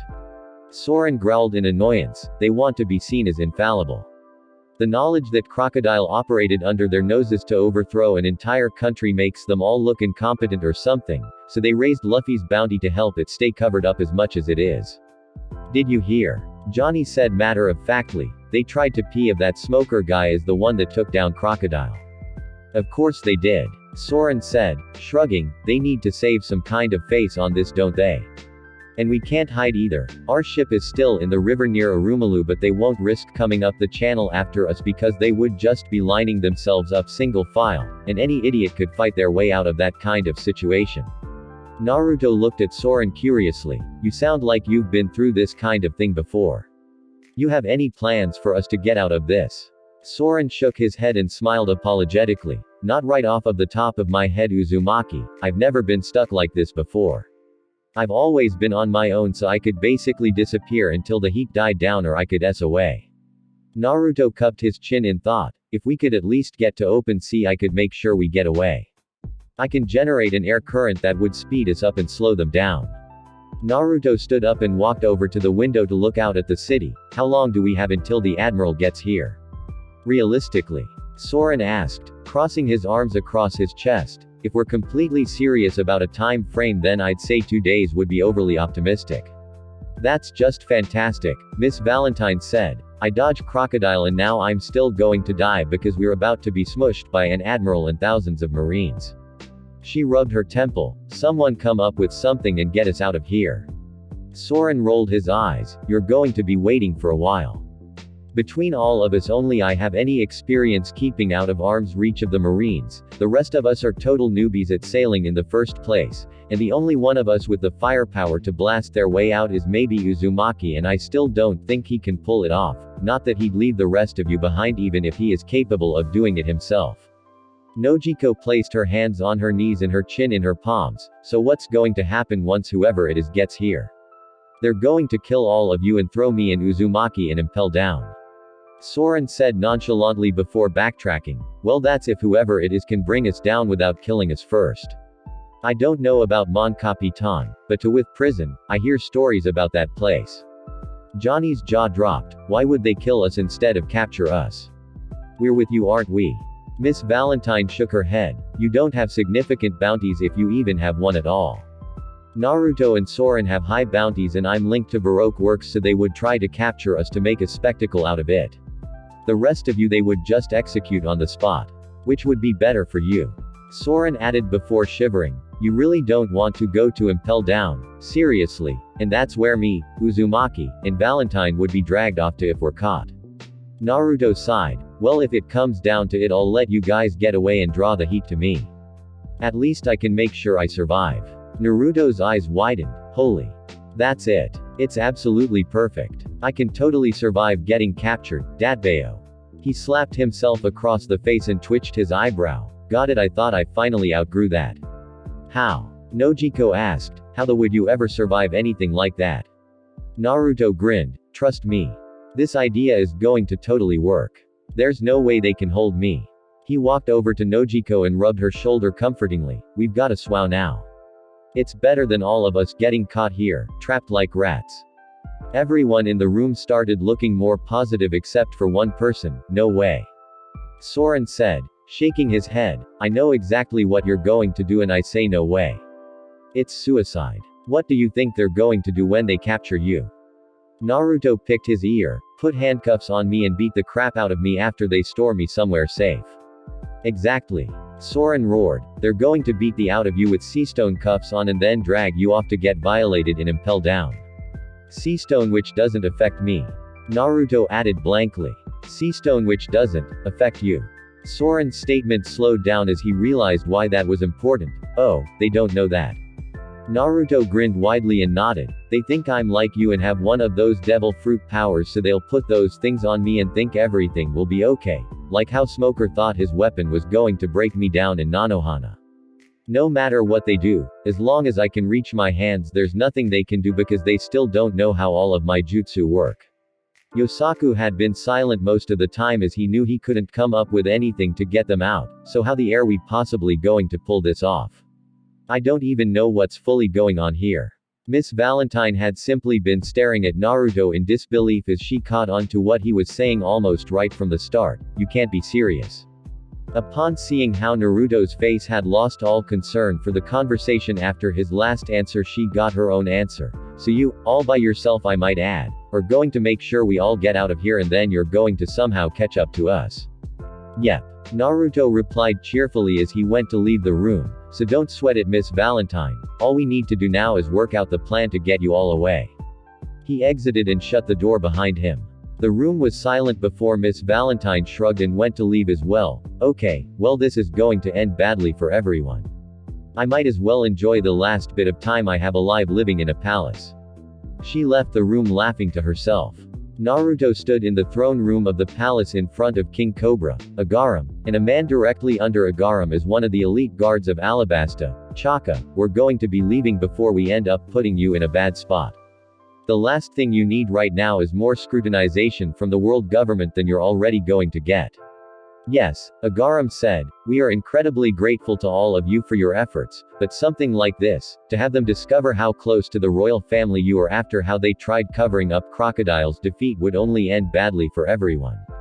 Chaka spoke, do you need help in escaping? Naruto shook his head, you couldn't help even if we did. From what I've been told they would find out. I'm still wondering who was able to take my picture for my bounty. I didn't see a soul. Cobra rubbed his beard in thought, this is very troubling. As much as it pains me to say this, when is the soonest you can depart? I would not like to have to force you out of our capital after the service you have easted our nation with. He really wished that he could east Naruto by vouching for him, however he had a duty to his country, and harboring a fugitive of the world government wouldn't help them any. Naruto waved off his concern, we can leave now, but we actually have to wait. The only way we're really getting out of here is our plan that needs exact timing. Cobra perked up when he heard that, and when exactly is the exact time? Naruto rubbed the back of his head, whenever the Admiral shows up here in Alubarna. He took notice of the looks of shock on everyone's face. I know what you're thinking, but this isn't as suicidal as I'm making it sound. I know what I'm doing. He got a deadpan look from Agaram. Seriously, I know what I'm doing. Don't give me that look, I'm not as stupid as I act, most of the time. Cobra gave Naruto a long, Hard look. Are you absolutely certain you can get away without alerting anyone? No. Naruto responded honestly, it's definitely going to alert everyone, but that's the point. It's not going to get traced back to you though, so don't worry about it. They'll just think we were pinged through. Chaka had a sweat drop on his head, so you're going to intentionally provoke an exorbitant amount of Marines, because it will actually help you to escape. That sounds very counterproductive to be completely truthful. Naruto nodded, it's my only swow at getting all of my people out of here in one piece rather than having them hunt us all over the desert and down the river and try to pick us off piece by piece. Can you tell me when you're going to initiate this plan of yours? Cobra requested to Naruto. Not really. Naruto replied, all I can say is that when the amount of Marines around the city gets bigger, that's the indicator that it's about to happen. Naruto bowed to Cobra, seeing as how he actually respected the man for how he ran his country. We'll make ourselves scarce, remember, we were never here, and as far as you're concerned we're pirates just like anyone else once it begins. With that, Naruto shoved his hands into the pockets of his sage coat and left the room. Naruto walked alone through the halls of the palace on his way back to the rest of his crew to hash out the exact plan for their escape before he simply stopped in place. Please come out, Vivi. He spoke to seemingly no one. I wonder how much of that you heard. All of it. Vivi said as she came out from behind one of the ornate pillars in the palace. How can you ask us to treat you as enemies after what you've done? That would be like an insult to what Luffy and the others did as well as you. You saved Agaram, brought him back here, and you helped us fight. You've saved us, and saved Luffy from Crocodile again and again. Naruto looked at her. Look, Vivi, you should know after what happened that you can't protect everyone. You should focus on the people that need protecting. Isn't that why you're here instead of with the Straw Hats? Because your country needs you. Seeing her look away was all the answer he needed. The last person that needs someone to put their neck out to protect them is me. I'll get my crew out of here without a scratch on them. The admirals are infamous, you know. They're all overwhelmingly powerful, the true forces of the Marines. Vivi held herself as she continued to talk. They're up there, if not higher than the Shichibukai themselves. Naruto let a small grin finally show on his face. Well then, and here I thought I had missed my chance for a good fight after Luffy beat Crocodile. Patience is rewarding after all, isn't it, my dear princess? Vivi got angry at him for how calmly he was taking this. You can't be serious. This is completely different from fighting Crocodile. Now your opponent has the full backing of the world government. We're going to have to be your enemy, Naruto. Alabasta is a prominent nation in the world government. Naruto's grin faded to a small smile. Well, I'll just have to make sure I get away without hurting anyone from Alabasta, won't I? Besides, the only people in Alabasta that even know about me are you, your dad, and the royal guards. Other than that, I'm just some random pirate, although I still haven't really done anything pirate, come to think of it. Could I just be labeled as an outlaw or something? She wanted to hit him, to just hit him until he understood exactly what was going on. You're so. What other option do I have, Vivi? Naruto said, completely serious. If I stay here, I'll have to fight, get captured, and your father will be in trouble for letting us be here. If I run, I'll have to fight, but I can get away. All it requires in that case is for Alabasta, or should I say you, to treat me like what I really am, an enemy of the state. We're supposed to be friends. Vivi said desperately while looking down. Why can't I ever protect any of my friends the way they protect me? You all, Pell, Luffy, Agaram, Koza, I can't do anything to help. She turned her attention up when she felt Naruto in front of her with a hand on his shoulder. She hadn't even felt him move. Naruto looked down into her face. You can help by believing in us, Vivi. You don't have to fight, or even have all of the answers to help someone. Just letting someone know that you're on their side is helpful. Naruto let go of her and continued on, but you've got a country to worry about. If there's anything I'm used to, it's definitely sacrificing myself for the greater good. Late night pet as Naruto sat in his usual spot that he had come to enjoy. A place atop the palace overlooking the city as night fell. He felt someone scampering up the side and knew there was only one person here capable of doing such. Found anything productive while you were out today, Soren? The man in question pulled himself up the side and sat down on the ledge. There are going to be way more than you thought. There's going to be 6 ships accompanying the main admiral's ship. Naruto took in the information. Well, that doesn't change much, it just means I've got to make a bigger splash for our plan to work. Speaking of which, who are the admirals anyway? You make them sound like demons or something. Or something is appropriate. Soren said as he looked out on the city with Naruto. I haven't gotten anything on which one is coming, but no matter who it is, it's going to be bad for different reasons. He raised his hand with 3 fingers. You have 3 possible options, each of them for you. Aokiji, Kizaru, and Akainu. Naruto raised an eyebrow. You make it sound as if you've run into them before. Chuckling humorlessly at the thought, Soren shook his head. If I had, then I would guarantee you I probably wouldn't be here right now. They don't ever really leave Marineford, the Marine HQ. I warrant a manhunt from lower level Marines when I'm sighted, but I don't make enough waves to get one of them involved, thank goodness. He scratched the top of his head. I don't even know what they can do as far as their capabilities in battle. Naruto shrugged. As long as they can't enslave the entire world with the moon, then I'm not really sweating it yet. What? Soren said in confusion. Naruto looked at him. What? You heard me, I'm not sweating it yet. No. Soren clarified. What was that crap you said before that? That was weird. Naruto looked up at the aforementioned moon and leaned back. Don't worry about it. Many things have gone on for as long as I've been doing this stuff. His acid-generating comrade stared at him for a while before following Naruto's example and laying back. I swear there's something not quite right with you, Uzumaki. For some reason I really like it though. God help me, I'm starting to trust you're insane. He was quiet for a moment before looking over at him again. Do you wish the Straw Hats were here? For what? Naruto replied incredulously. The way you're talking, you make it seem like I'm not going to walk away from this. Why would you think I want them here? I don't even want all of you with me, that's why you're all running at the first chance. He calmed himself down. So everybody's ready, right? As they're ever going to be for what they're going to be doing. Soren said, standing up. Naruto scoffed. You say that like you're not going to be with them. I'm making you go with them tomorrow when everything kicks off. Hearing that almost made Soren lose his balance and fall off of the ledge before he caught himself and regained his composure. So you're going to get into it with the Marines all by yourself. You're not even going to take me with you to have your back. No. Naruto gave him a dry look. I need you to make sure everyone gets to the ship all right in case you somehow get pursued. I doubt you will be, but just in case. Whatever, Soren sighed. Don't go getting yourself caught or killed. He smirked at his captain. Things are just starting to get fun around here, you lunatic. Naruto came into his own room later that night.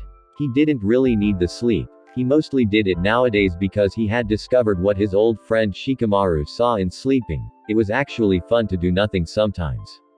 He also only slept mostly because he wanted to keep all of his mental facilities about him. He didn't want to wind up like Insomniac Gaara either, not that he really could. He sped back inside and took off his sandals, sage jacket, and shirt to get ready to grab at least a few hours of sleep before the sun came up the next morning and he was required to be attentive and serious. You were out there for quite a while, Naruto-kun. Naruto sighed as he heard the familiar voice in the dark. Go to bed, Noji-chan. You've got some serious ground to cover tomorrow. I'm sending you back on my toads, but it's still going to be a long ride. Even thought it was pitch dark in the room, he could feel Nojiko sitting on his bed with her back against the headboard despite not being able to see her. Don't tell me you've been staying up waiting for me the entire time. No. Her body then took that moment to betray her with a yawn. She let out an eep when she felt Naruto fall onto the bed and lay his head on the pillow next to her. You're insane. Naruto rolled his eyes. So I hear pretty much every day. You'd think you would all be used to how I do things by now. Nojiko scooted down the bed and lay down next to him, looking up at the ceiling. So you're just going to send us off to run away again while you risk your neck against who knows what? You need to stop doing that, Naruto-kun. It's like you have a death wish, and one day it's going to be granted. I hate people who throw their lives away.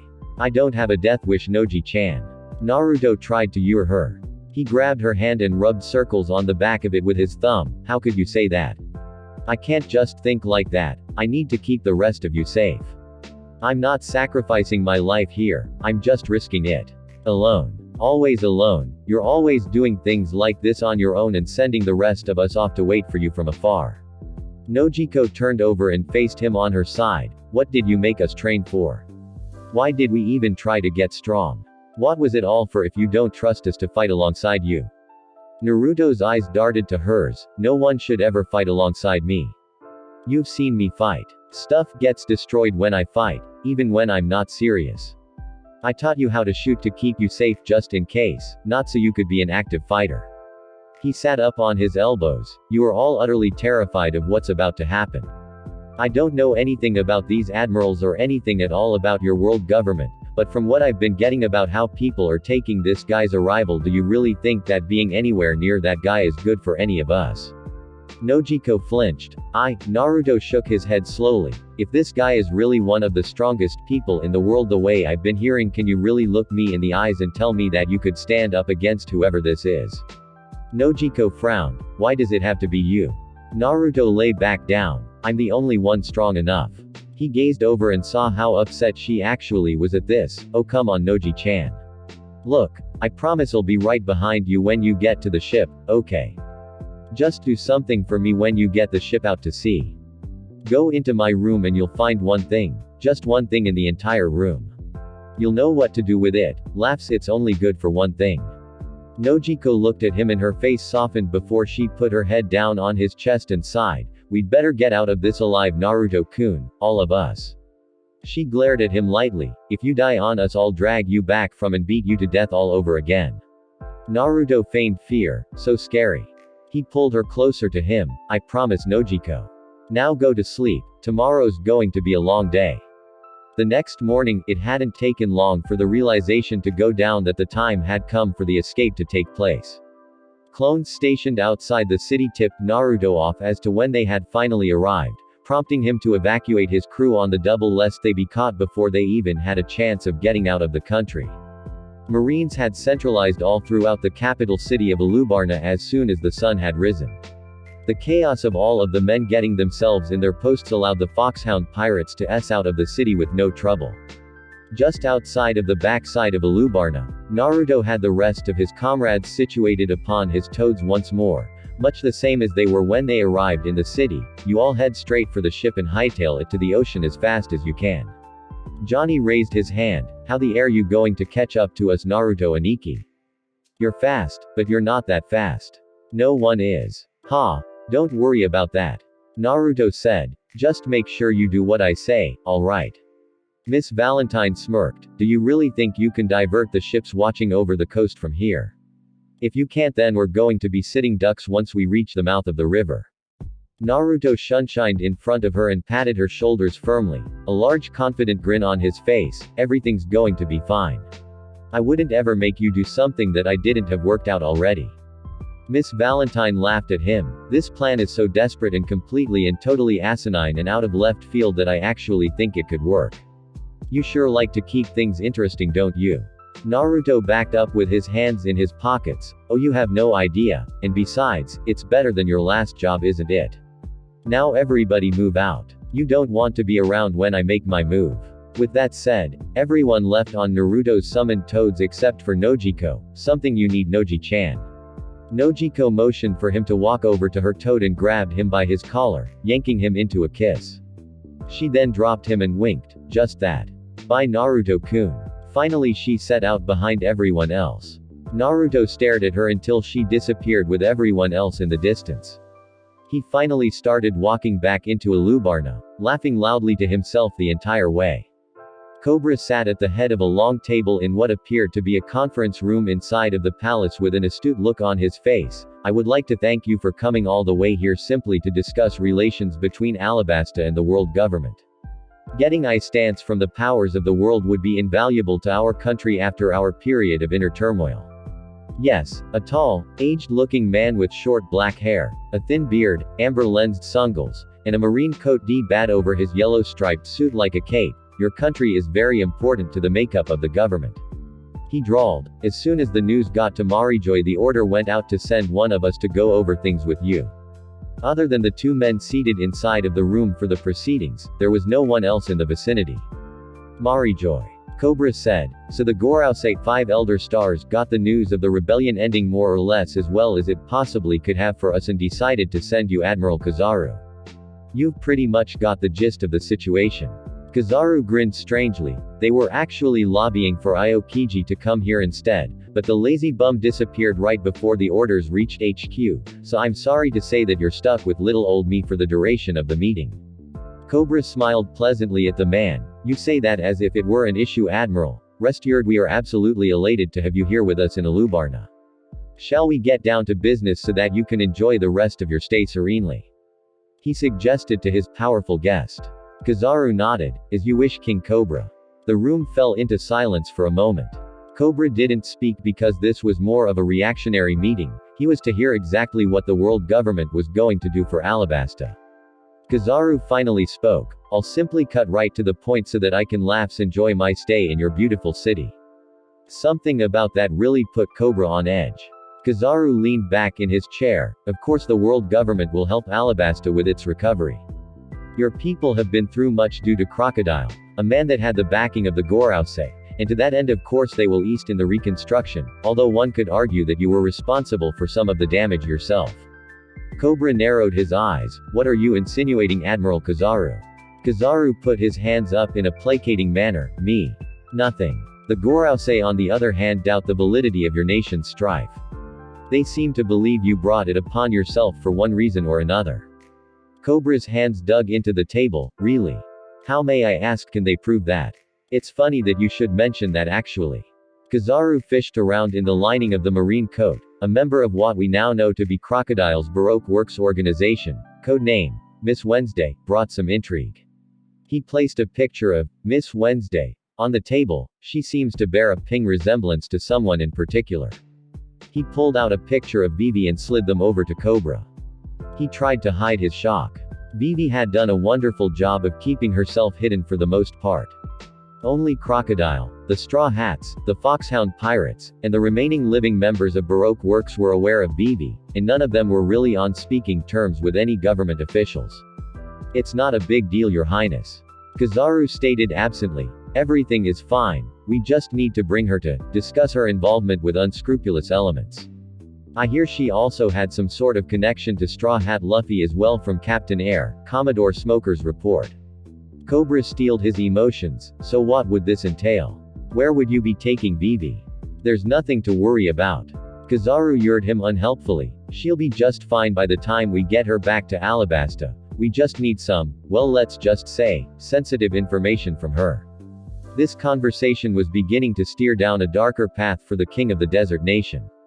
Naruto stood on the outside wall of Alubarna, cracking his fingers and knuckles before forming a cross-hand seal with his index and middle fingers. Let's get this show on the road. Kage Bunshin no Jutsu, Shadow Clone Jutsu. In a puff of smoke, an uncountable number of Naruto clones filled the walls lining the city.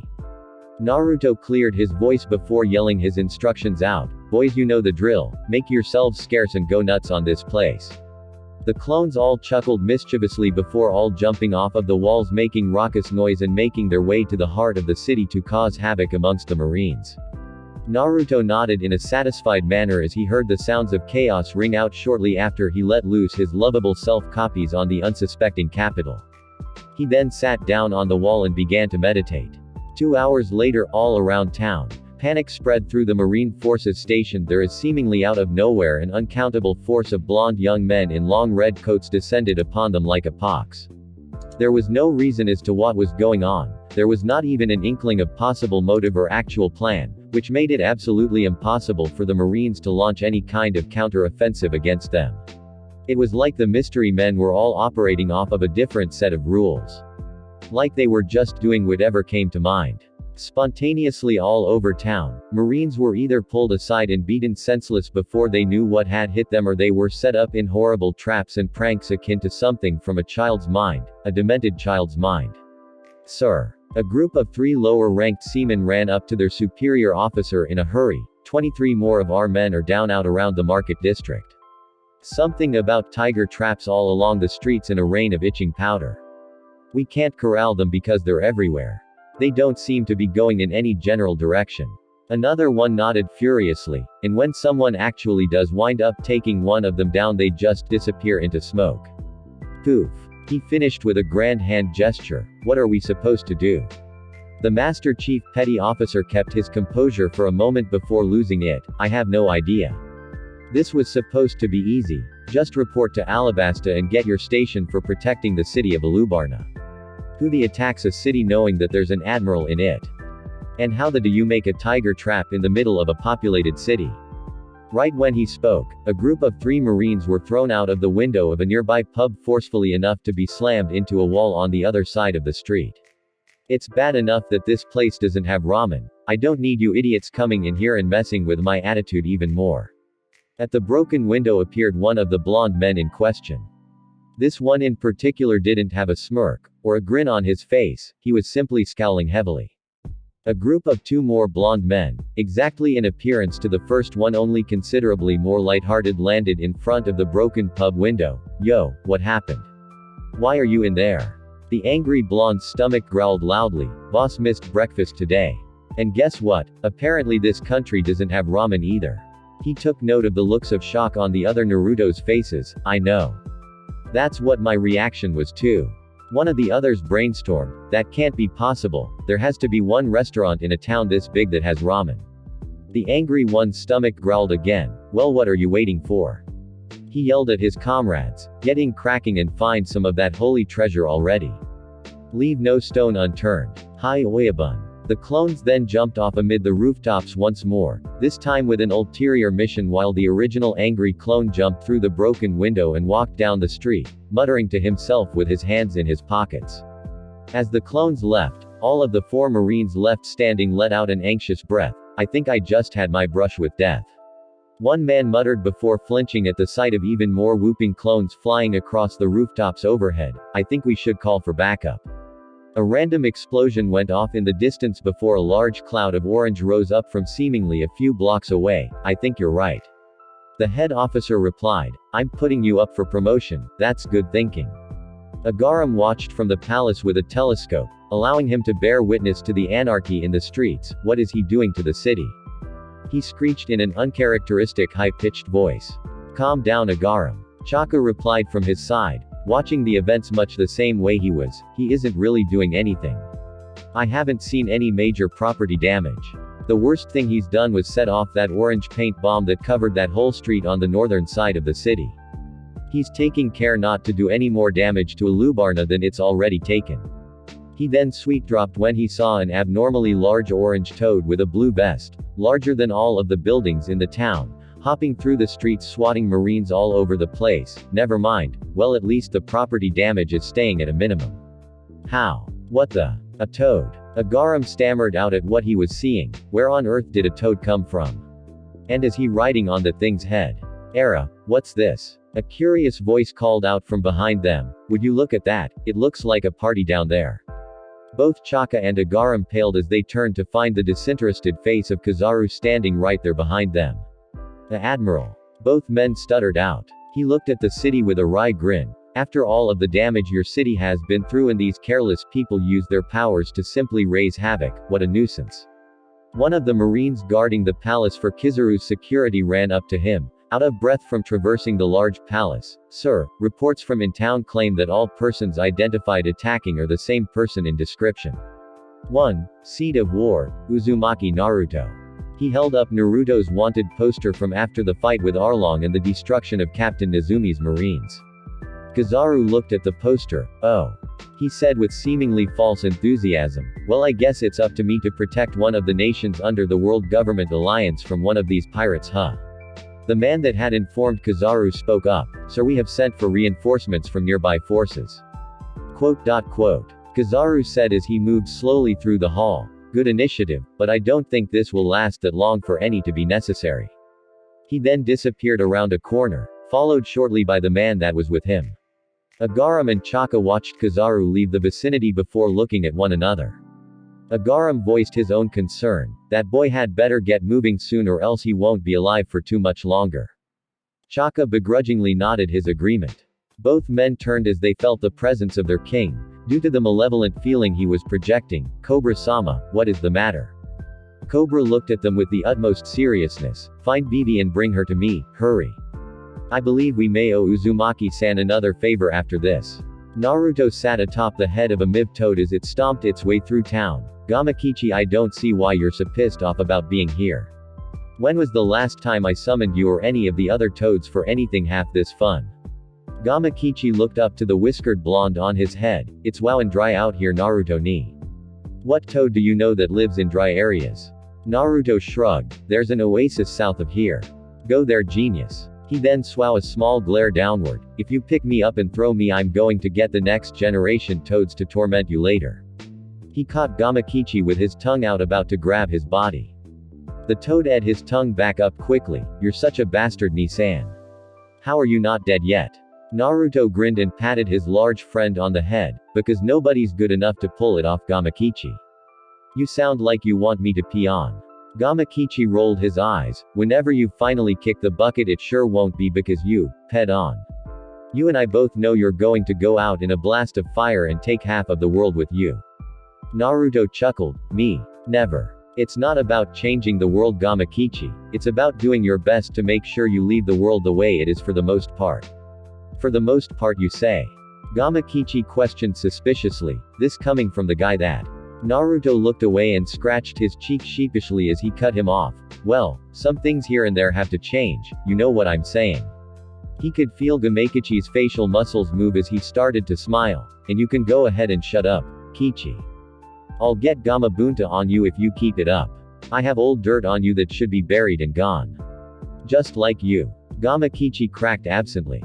Naruto nodded. Yeah, just like M. He stopped and glared down at Gamakichi, who was exuding a victorious aura. Oh ha, ha. I didn't ask for this, you know. I'm simply taking advantage of what's happened to me, though I kind of want Orochimaru to know about me so I can laugh in his face. Suddenly a flurry of memories hit him. His clones were being annihilated in a path in the blink of an eye seemingly, prompting Naruto to turn to the area where the trail was leading. Looking over onto a nearby building, he saw a man in a yellow, striped suit looking at him calmly. Naruto looked at his toad friend. Well, Gamakichi, playtime is over. I'll talk to you later, okay? Naruto then jumped off of Gamakichi's head as he dispelled himself and went back home. Landing in front of the man, he put on a big cheesy smile and placed his hands out. I surrender. You surrender. The yellow-suited man said in a voice of surprise, but the look on his face didn't reflect his voice. After all of this, you would simply surrender. Yep. Naruto chirped. So come on and bring me in, Specs. Marines were more inclined to capture pirates, right? Smoker was always saying he would catch Luffy, or he would capture Naruto. He never said anything about killing them. Kizaru mused. Nope, I think I would rather kill someone like you and be done with it. Naruto blinked absently. That plan was swow. It didn't matter. It was half-ed anyway. Oh, well, that changes things then. Naruto suddenly lashed out with a punch, hitting him in the face, but his fist went right through when the man's body turned into a burst of light and vanished. He then abruptly ducked as a beam of light flew past his head. He turned to see the strange man aiming his foot at Naruto as if he had just finished throwing a kick. How surprising. The man more or less deadpanned. That you were able to dodge that. That was flying at the speed of light.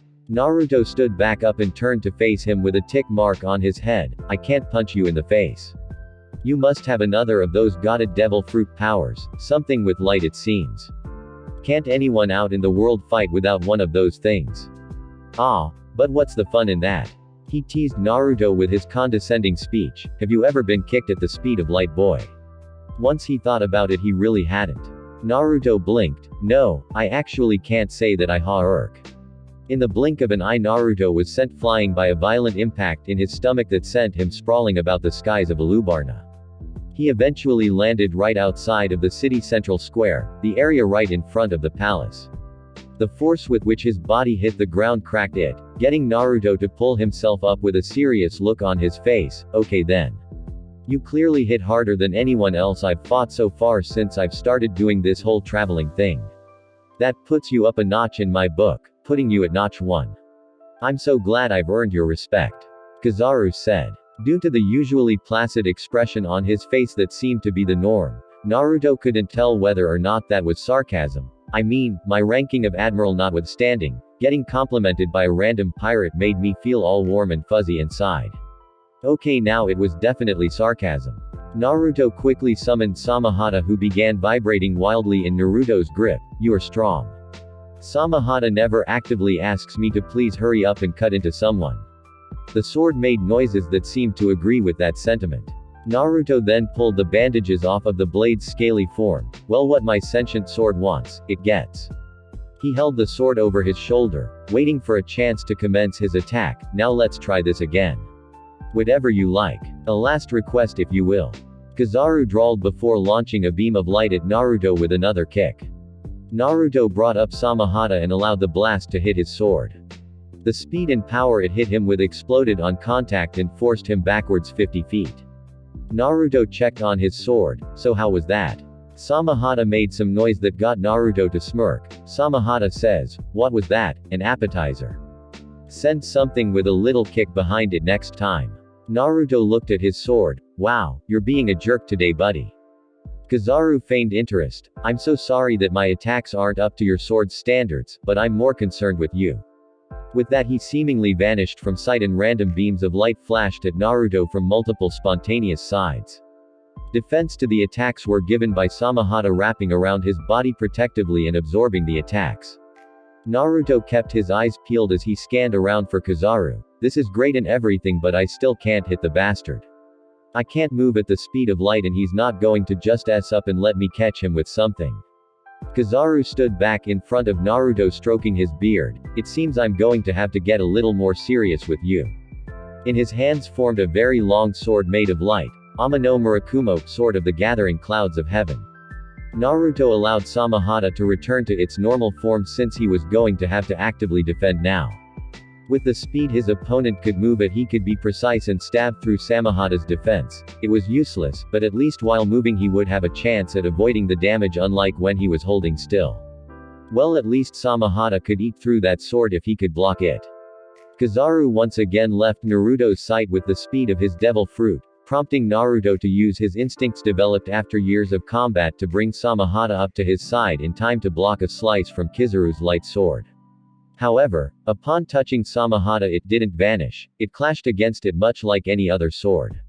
Naruto saw the look of trouble on Kizaru's confident face right before he vanished from sight again. Naruto sighed and kept his reflexes at the ready. I have a very bad feeling about this.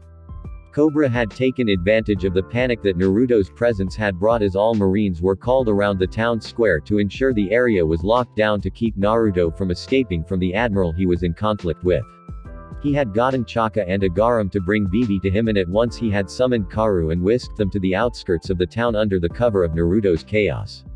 Vivi looked at her father in shock and sorrow. What? Why do I have to leave? Cobra, Chaka, and Agaram were securing a little amount of luggage to Karu as she sat atop the duck. I do not trust the world government. Today they asked me to allow them to take you into custody for your actions during our nation's time of dissension. The absolute justice of the Marines and the Gorause will not allow you to be left unscathed or to be treated as the dignitary that you are. We are just one country and they are every other one on the planet. Our standing army could never combat the force of the Marines. As we speak, this is more or less a glorified occupation of our capital. We are at their mercy for the most part. Vivi's eyes widened. Even if she had been undercover in Baroque works, they surely had to know that she only did it to stop Crocodile's plot. And she had done as she had intended, the roundabout way surely, but why? Cobra sighed and shook his head. I don't know. I fear I am just as in the dark about this as you, but you must get away, Vivi. Please, get out of the country until I can summon you back. For your sake, I've already had you and our people sacrifice so much just for our nation. It's time that I as the king bear some of it as well. Tears sprang to Vivi's eyes. She had just gotten back and was now leaving again, not even safe in her own capital. Agaram walked up to her and she threw her arms around his neck, hugging the man tightly. Be safe, princess. You can do this. You are far stronger than you ever give yourself credit. Vivi released him and turned Karu off towards the desert, sparing one last look back at her father and her guardians. Back in battle, the conflict had been dragging on for quite a while due to a very important aspect. Naruto was really getting angry at his inability to hit Kizaru. He was able to block a lot of Kizaru's attacks. It wasn't like he was a stranger to someone vanishing from sight and attacking him at random, nor was he a stranger to someone avoiding his attacks altogether. That whole Madara Uchiha had seen to it that Naruto ended up getting the real-time experience of dealing with someone that could teleport at will.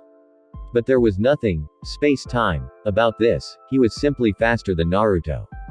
Not that Naruto was slow by any stretch of the imagination, but the comparison of speed might as well have been a comparison between a state-level high school recreational track athlete and a fully grown, fully healthy, Grulan's cheetah.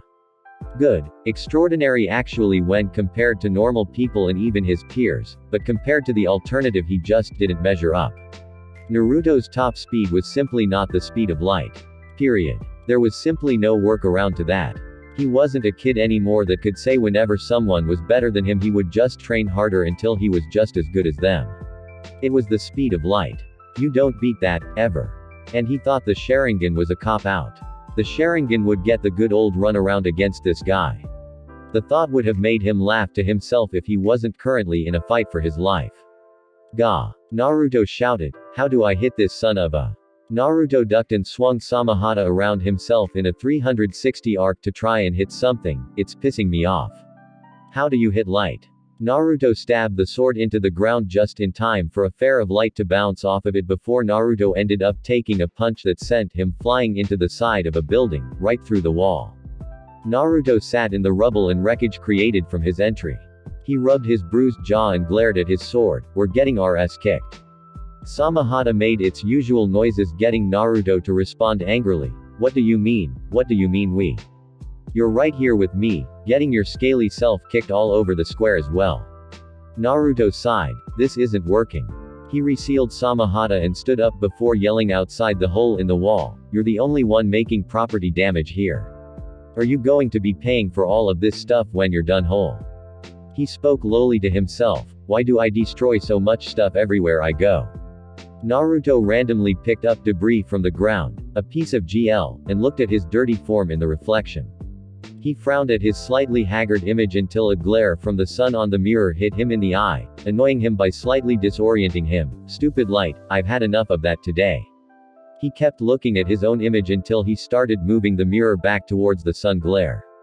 With a look of contemplation on his face he started walking further into the ruined store. There was no need to walk back out yet to hurry the fight along. He was just here to cause a distraction. It wasn't that he was tired of getting slapped around the square at light speed for the last 2 hours, not at all. "Did you get lost, boy?" Naruto's eye twitched at the sound of Kizaru's condescending voice. "Our fight was outside, though I guess we could just as easily end this indoors as well." Naruto kept his back turned to Kizaru. "No, I was just waiting for you to come to me. That shouldn't have been too much of a problem, Mr. Speed of Light. You're the one trying to kill me after all." Kizaru gave Naruto a laid-back look. "Well, you have been rather impressive for a pirate with only a 55 million belly bounty. Most others would have been finished off a long time ago. I've lost count to the amount of times I've hit you, although we are in an urban area so I had to hold back." Naruto smirked. Not that Kizaru could see it, my sentiments exactly. "Oh well." Kizaru lamented. "As fun as it was to meet you, I guess it's time to wrap this up and finish things." Kizaru then vanished in a flash of light. However, instead of hitting Naruto like he intended to, he was sent flying instantaneously out of the building all the way across the square to plow into another building, at the speed of light. Where Naruto had been standing there was now a full body-length mirror that after bouncing the light off of it transformed back into Naruto, who was smirking. "Yes. Basics are still best. Henge no Jutsu, transformation jutsu, for the win." Karu had been running harder than he ever had in his entire life. Getting Vivi out of the country before word got around that she was gone was of the utmost importance. There wasn't any time to stop or get directions. He needed to get her to a coastal town and get her out of Dodge immediately. The princess in question was still utterly befuddled at what exactly had happened. What had gone wrong? Everything was supposed to be over. She did everything right. She discovered the conspiracy that threatened the safety of her people. She went to the source and basically instigated the catalyst that stopped that threat. It was supposed to be over after that. Things were supposed to be okay from then on. Now the world government was more or less taking control of her country. They were going to take her hostage and either do who knows what to her for information on the Straw Hats or for their absolute justice, and imprison her for working with Luffy and the others and for joining Baroque works, no matter the pretenses. Either that or use her as a hostage to fully force Cobra to play ball for them. Alabasta had little to no influence over it by the Marines and stuck to handling their own affairs. But from the amount of Marines brought in just to watch over Kizaru, their sheer numbers were staggering.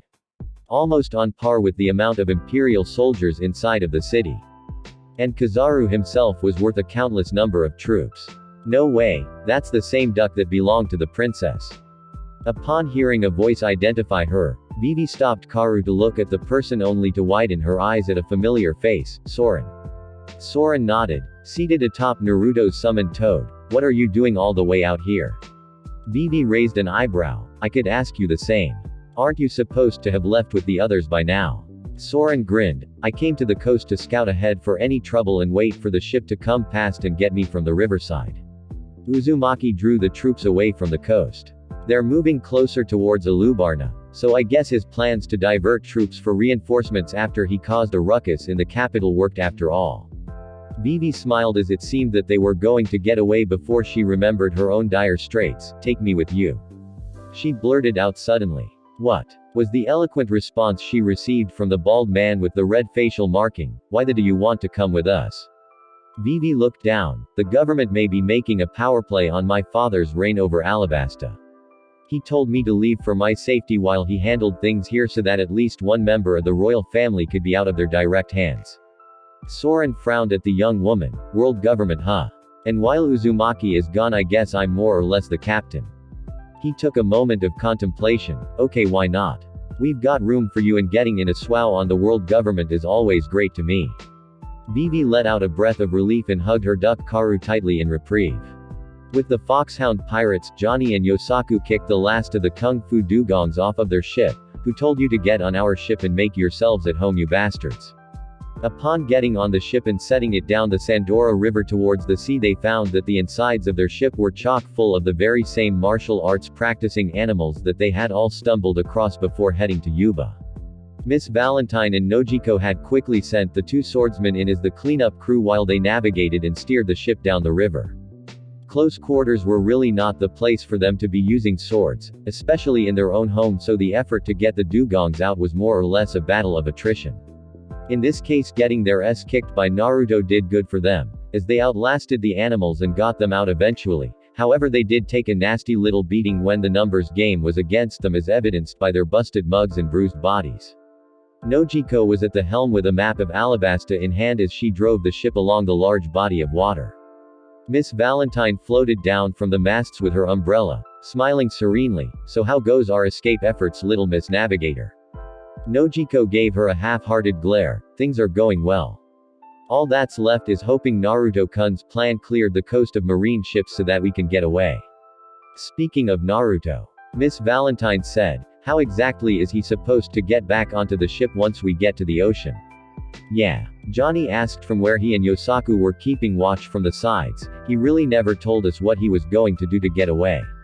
Are we supposed to double back around and pick him up somewhere? Nojiko Ainu. Nojiko shook her head in the negative. All he told me was to keep going to the open ocean and that he'd be right behind us. She tried to think hard for any clue as to what he was going to do to escape. Even for him, fighting his way out of a city packed to the brim with Marines armed to the teeth had to be impossible. Didn't he say something about his bedroom? Nojiko had no time in particular to think on it as Yosaku shouted out, attracting attention to his side of the ship where everyone saw Soren standing on shore, jokingly holding his thumb out like a hitchhiker with a familiar duck and blue-haired girl with him. After sending out Johnny with a dinghy to pick them up and row them back to the ship, everyone else, sans Soren, looked at Vivi in surprise at seeing her there. Nojiko tried to start before Vivi cut her off. I know what you want to ask me, Nojiko, but please can we wait until we are safely away from Alabasta first? I would like to ensure all of our collective safety first. Vivi said before looking around. I thought Naruto would have caught up with you by now.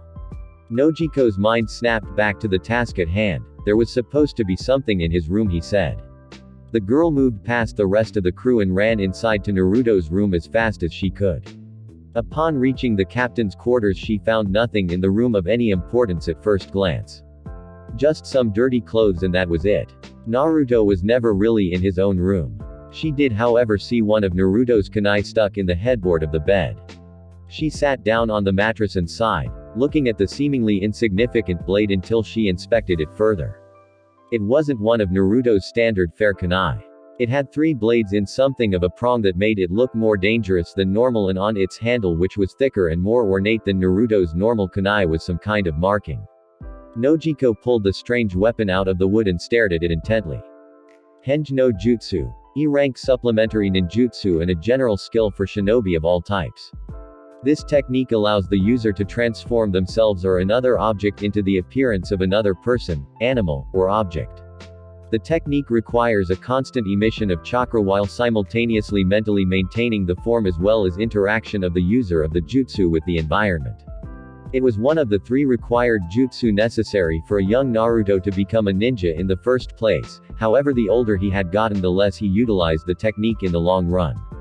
Basics can be a lifesaver sometimes, huh? After getting hit with the glare off of the piece of GL inside of the ruined shop, Naruto prepared to snap off a henge the instant he knew Kizaru was going to come at him as a beam of light once more.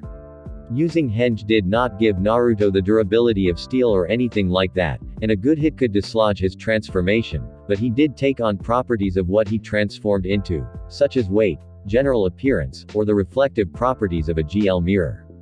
Kizaru's body, made of light particles to achieve his light speed, bounced off of Naruto's mirror body and flew across the square, where he near instantly hit something that wouldn't reflect his body, forcing him to crash against it. Naruto emerged from the ruined shop to see nearly 100 marines sifting through the rubble of the building that Kizaru hit at top speed. The underlings of the admiral all hurried away once they saw the man pick himself up out of the remains and dust himself off in vain, as he was now thoroughly grungy from his own move.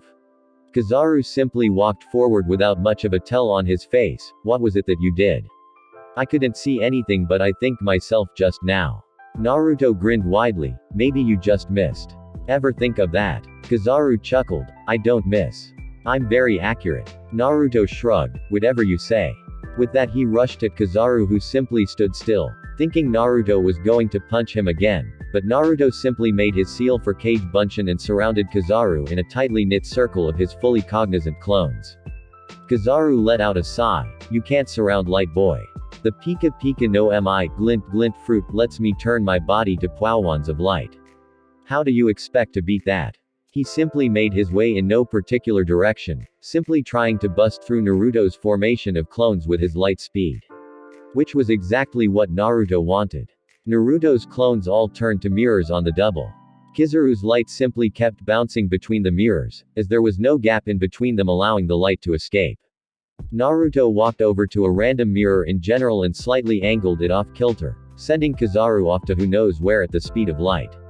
Naruto let a grin roll over his face as he waved goodbye to the now non-existent beam of light that was Kizaru. The bad thing about being as fast as the speed of light, when you don't know where in particular you're going to end up, it kind of makes it pretty hard to find and fight somebody. I doubt he could see me the entire time he was moving like that. If moving with enough speed for the Chidori gave a Sharingan-less Kakashi tunnel vision, then what did moving at the speed of light do for your vision? He was certain that Kizaru mostly centered his speed off of the fact that he only had to minutely aim and he could hit his opponents, because who could dodge light? It took a and kicking for him to crack that code though. Getting your beat at light speed was a very undesirable experience to say the least. Naruto dispelled his mirror clones but heard the ing of guns go off simultaneously in a mid-roar. Naruto looked around to see thousands of marines standing in the streets, blocking all exits of the square, all along every rooftop, hanging out of every window, all pointing rifles directly at him. Naruto let off a sweatdrop and raised his hands over his head. He seriously couldn't beat thousands of people with rifles shooting at him with absolutely no cover. No matter who he was. "Hey, I tried to surrender already." At that moment he felt a tug from a distance away that put the grin back on his. "Gentlemen, always remember today as the day that you almost caught Captain Uzumaki Naruto." As he finished that sentence he vanished in a crack of air and a yellow blur. Moments before, they had reached the seas with no problems whatsoever. The coast had never been clearer even when they had first landed in Alabasta. Nojiko had come out to the deck with everyone else and stared at the strange weapon in her grasp. Miss Valentine put her hands on her hips and spoke up. "So what the is that?" Nojiko shook her head. "I have no idea." It's one of Naruto-kun's kunai knives, but it looks weird compared to the others. She pursed her. He told me to get something from his room when we were out to sea, but this was all that was there. What the do I do with this thing? Well, Yosaku stated, he only ever does two things with them: stabs stuff with them and throws them. He motioned with his hand absently. Why don't you do that and see what happens? Nojiko gave him a deadpan look. What? Is he going to just show up right when I stab it into the ground or something? She said it jokingly but then looked at the blade before asking herself what she possibly had to lose and stabbed it directly into the deck. She stood back up and saw that everyone in front of her was wide-eyed and slack-jawed. Before she could ask them what their problem was, she felt arms wrap around her body and a voice speak into her ear. Told you so. Miss me Noji-cha. She cut him off with her pistol over her shoulder poking under his chin, but she had a grand smile on her face the entire time. Yes, I did, you idiot.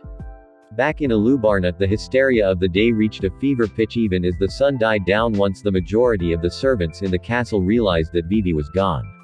The word soon spilled to the street and had the citizens in a frenzy as they were desperate for the location of their beloved Princess Vivi. Cobra stood out amongst his people with a heavy heart but knew what he had to do. As far as you're concerned, we're pirates just like anyone else once this begins. Naruto's words rang out in Cobra's mind as he steadied himself for his address to his citizens. He cleared his throat and began to raise his voice. We have survived the treachery of one of the infamous Shichibukai, Sir Crocodile, and prevented him from destroying our beloved country. Today we had another such incident. Our noble capital of Alubarna was terrorized by one man of tremendous power and skill. Only the intervention and brave protection of the Marines kept him from damaging our city further. However, today was not without loss close to me personally. He choked down every bit of gratitude he owed Naruto. If Vivi was discovered otherwise, she would be in severe jeopardy. There was no other way for him to keep her safe, my dear daughter. Your princess, Nefertari Vivi, has been abducted by the seed of war, Uzumaki Naruto. The sounds of anger, sorrow, and disbelief immediately erupted from Alubarna and her citizens. That was it. That was all there was to it. Soon the news would reach the world government of what had transpired today, permanently blacklisting Naruto from any leniency from the Marines and their most dogged pursuers, especially after his little performance today. Agaram and Chaka flanked him, both giving him hard looks of understanding.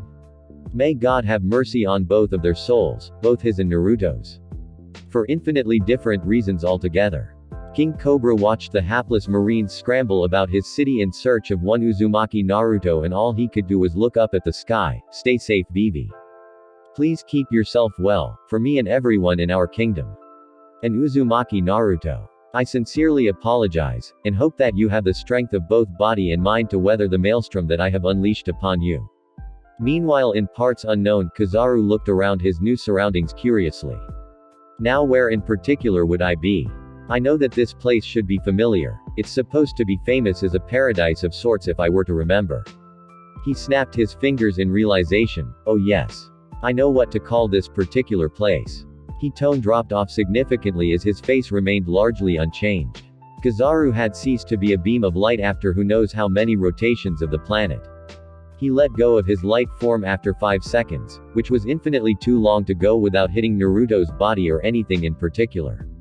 He found himself in midair and turned to light to come down to the ground, where he found himself in a place inhabited by pink, rather effeminate-looking animals, pink plant life, and them. Yoo-hoo. A rather manly voice called out nearby, coming from one of 5 transvestites steadily walking towards Kizaru with an interested look in their eyes. The wrong kind of interested in his humble opinion. We don't get many men around here. One of the other transvestites said before tittering like a woman. Welcome to Kamabaka Kingdom. We hope you'll keep us company for a while. Kizaru sighed rather calmly and took off his sungles before wiping them off on his suit and placing them back on. I think I'm going to kill that boy the next time I see him. He felt a sense of foreboding as even more transvestites came out of the woodwork with equally interested looks at him. Yes, definitely kill him right off next time. Chapter 15. All eyes on me. Naruto yawned and made his way out on deck as the sun just began peeking over the horizon. He was always the first on the crew to rise, right before Miss Valentine, who was right under Naruto when it came to morning energy. He always picked this time of day to get up and send a few of his clones out as far out on the ocean as they could go so he could train in peace before anyone could wake up.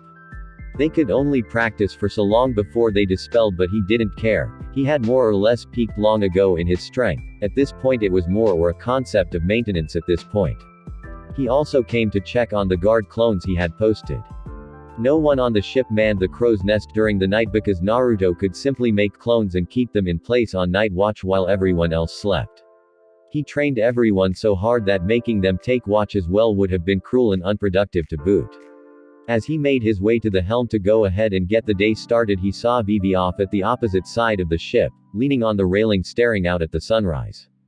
Naruto started to walk over to the princess. She didn't even go to bed last night. It is pretty beautiful, isn't it? Naruto said as he made his way over to her. The way she jumped in surprise, she must have been thinking very hard since he had done absolutely nothing to mask his presence to her. You might want to not stare at it so intensely though, it might mess up your eyes. Vivi turned and set her back against the railing. Oh, good morning Naruto. She greeted him with a smile that didn't reach her eyes. I didn't know anyone else would be up at this hour, but with your clones going all about the ship I shouldn't be surprised. Yeah. Naruto returned with a toothy grin, not letting on that he could tell she wasn't feeling too upbeat today. They're such good little deckhands, aren't they?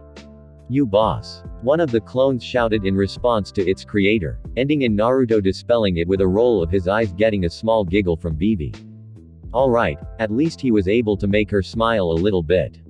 He looked at all of his clones. I don't need the rest of you anyway, the sun's up now. With that, Naruto dispelled the clones he had populating the ship, getting an interesting memory that forced him to abruptly leave Vivi and run up the mast to the very top where he looked at a black flag that he knew for a fact he hadn't put up there and hadn't existed before he had gotten off in Alabasta.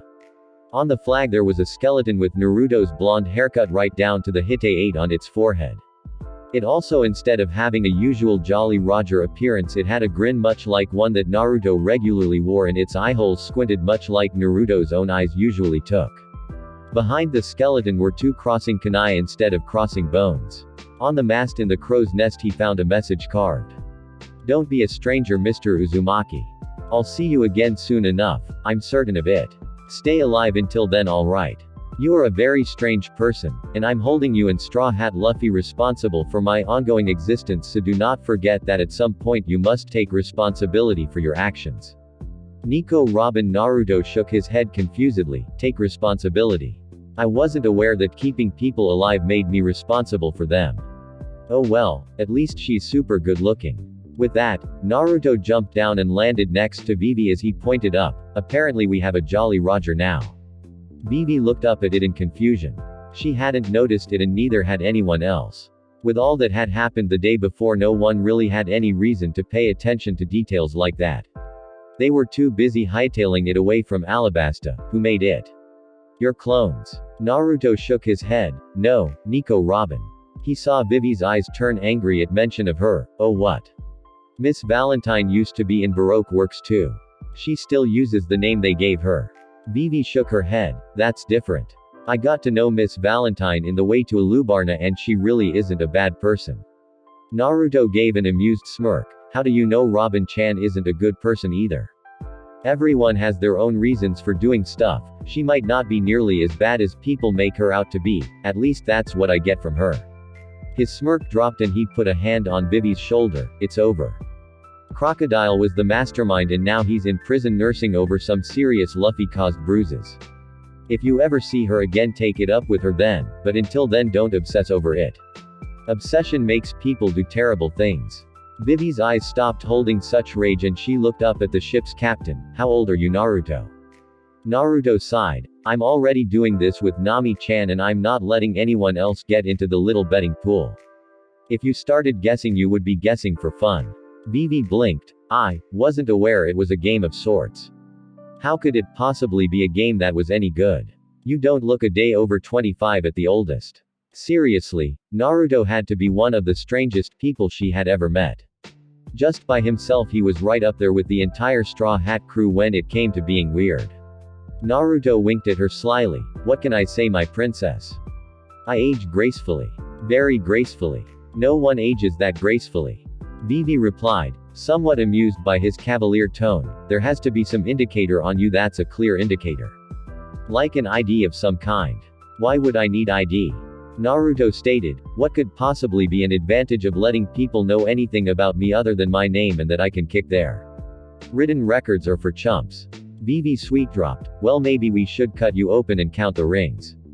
Naruto opened his mouth to reply before he stopped, no one's ever said that one before. He stroked his chin in thought, come to think of it I have no idea if that would actually work or not, it sounds legit. Maybe someone should try it. Vivi face faulted on the deck, what are you, a tree? How could you possibly think that might work? She pulled herself up and marched inside. I'm going inside and waiting for someone with an IQ to wake up. I'll be waiting forever for Miss Valentine or Nojiko to get up. Naruto chuckled as she disappeared from sight. At least I was able to get her to stop fretting over what happened to her in Alabasta for a little bit. Naruto was quick to accept Vivi's page on his ship upon hearing her situation. He figured it was a stroke of luck she ran into Soren before everyone got out of the country, but one that was more than welcome. Of course Naruto had requested that she be forced to barter Paige to stay aboard his ship, in the form of her repeating the dance she did when he initially met her. Nojiko then clocked him across the back of the head with the butt of her pistol and proceeded to show Vivi around the ship, leaving Naruto to bleed all over the deck. Johnny and Yosaku were not pleased to clean that up. And then there was the case of the late-night visitor that Naruto's clones had gotten once everyone was asleep. Flashback last night, a good amount of Naruto's clones had been cut down while hard at work keeping everything running while everyone else slept. Feeling his clones die over and over finally alerted Naruto to wake up and head out onto deck to see what the major issue was. As soon as he got out in the open he immediately dropped to the ground as something flew over his head, almost cutting right through him, obviously how his clones died. This guy had gotten the drop on them. Naruto stood back up with a stony expression and cracked his knuckles as he awaited another attack, standing perfectly still with his eyes closed. After a moment the shadow descended at him again, coming at high speed, but Naruto opened his eyes to reveal his eyes had once again taken on the colored pigmentation around his eyes and the bar-like pupils before figuring the figure's trajectory and grabbing it by the throat, stopping in its tracks. Naruto looked at what was in his hands with a confused look as his features returned to normal. You're that Pell guy. Naruto dropped the Falcon Man to the ground, letting him grab at his neck and gasped for air. What are you doing here? Pell got his breath and growled at Naruto in his Falcon human hybrid form. He got up and slashed at Naruto with his talons, forcing the blonde to begin dodging. You know what you did? You almost destroyed Ulubarna and kidnapped our princess. You bastard pirate. Naruto sighed and got a tick mark on his head as he continued to keep out of Pell's reach all over the deck of the ship. First of all, people are sleeping. Second of all, I didn't destroy Ulubarna, it was that hole that could turn himself into light. Third of all, I didn't kidnap anyone, so you need to get your facts straight. And finally, and most importantly of all, I'm not a pirate.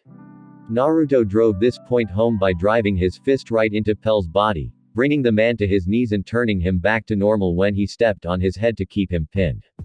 Pell groaned in effort of trying to stand back up. You lie.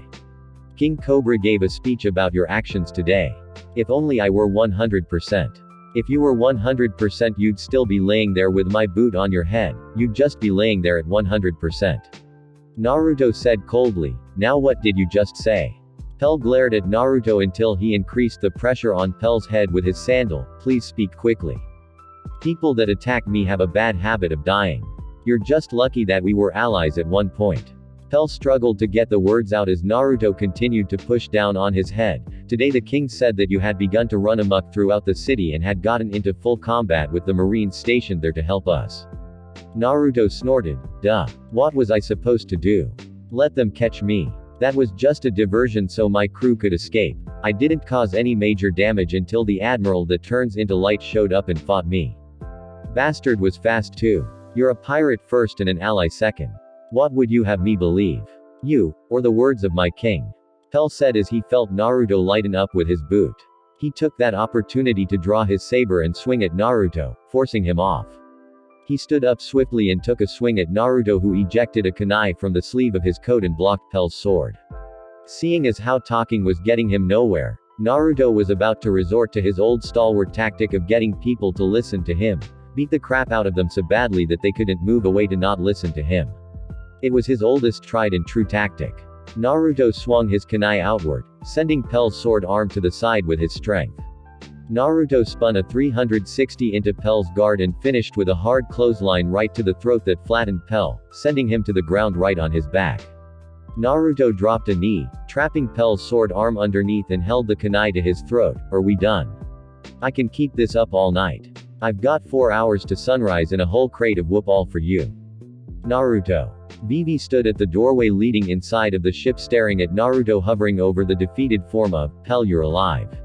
She ran over to Naruto and saw the gleam of his kunai in the moonlight. What are you doing?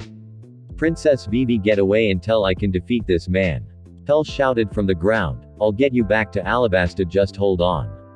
Gah. Naruto rolled his eyes and bounced the back of Pell's head off of the wood. Stop it. Stop fighting. Vivi shouted. Naruto gave her a dry look. He attacked me on my ship, called me a kidnapper, and pulled a sword on me.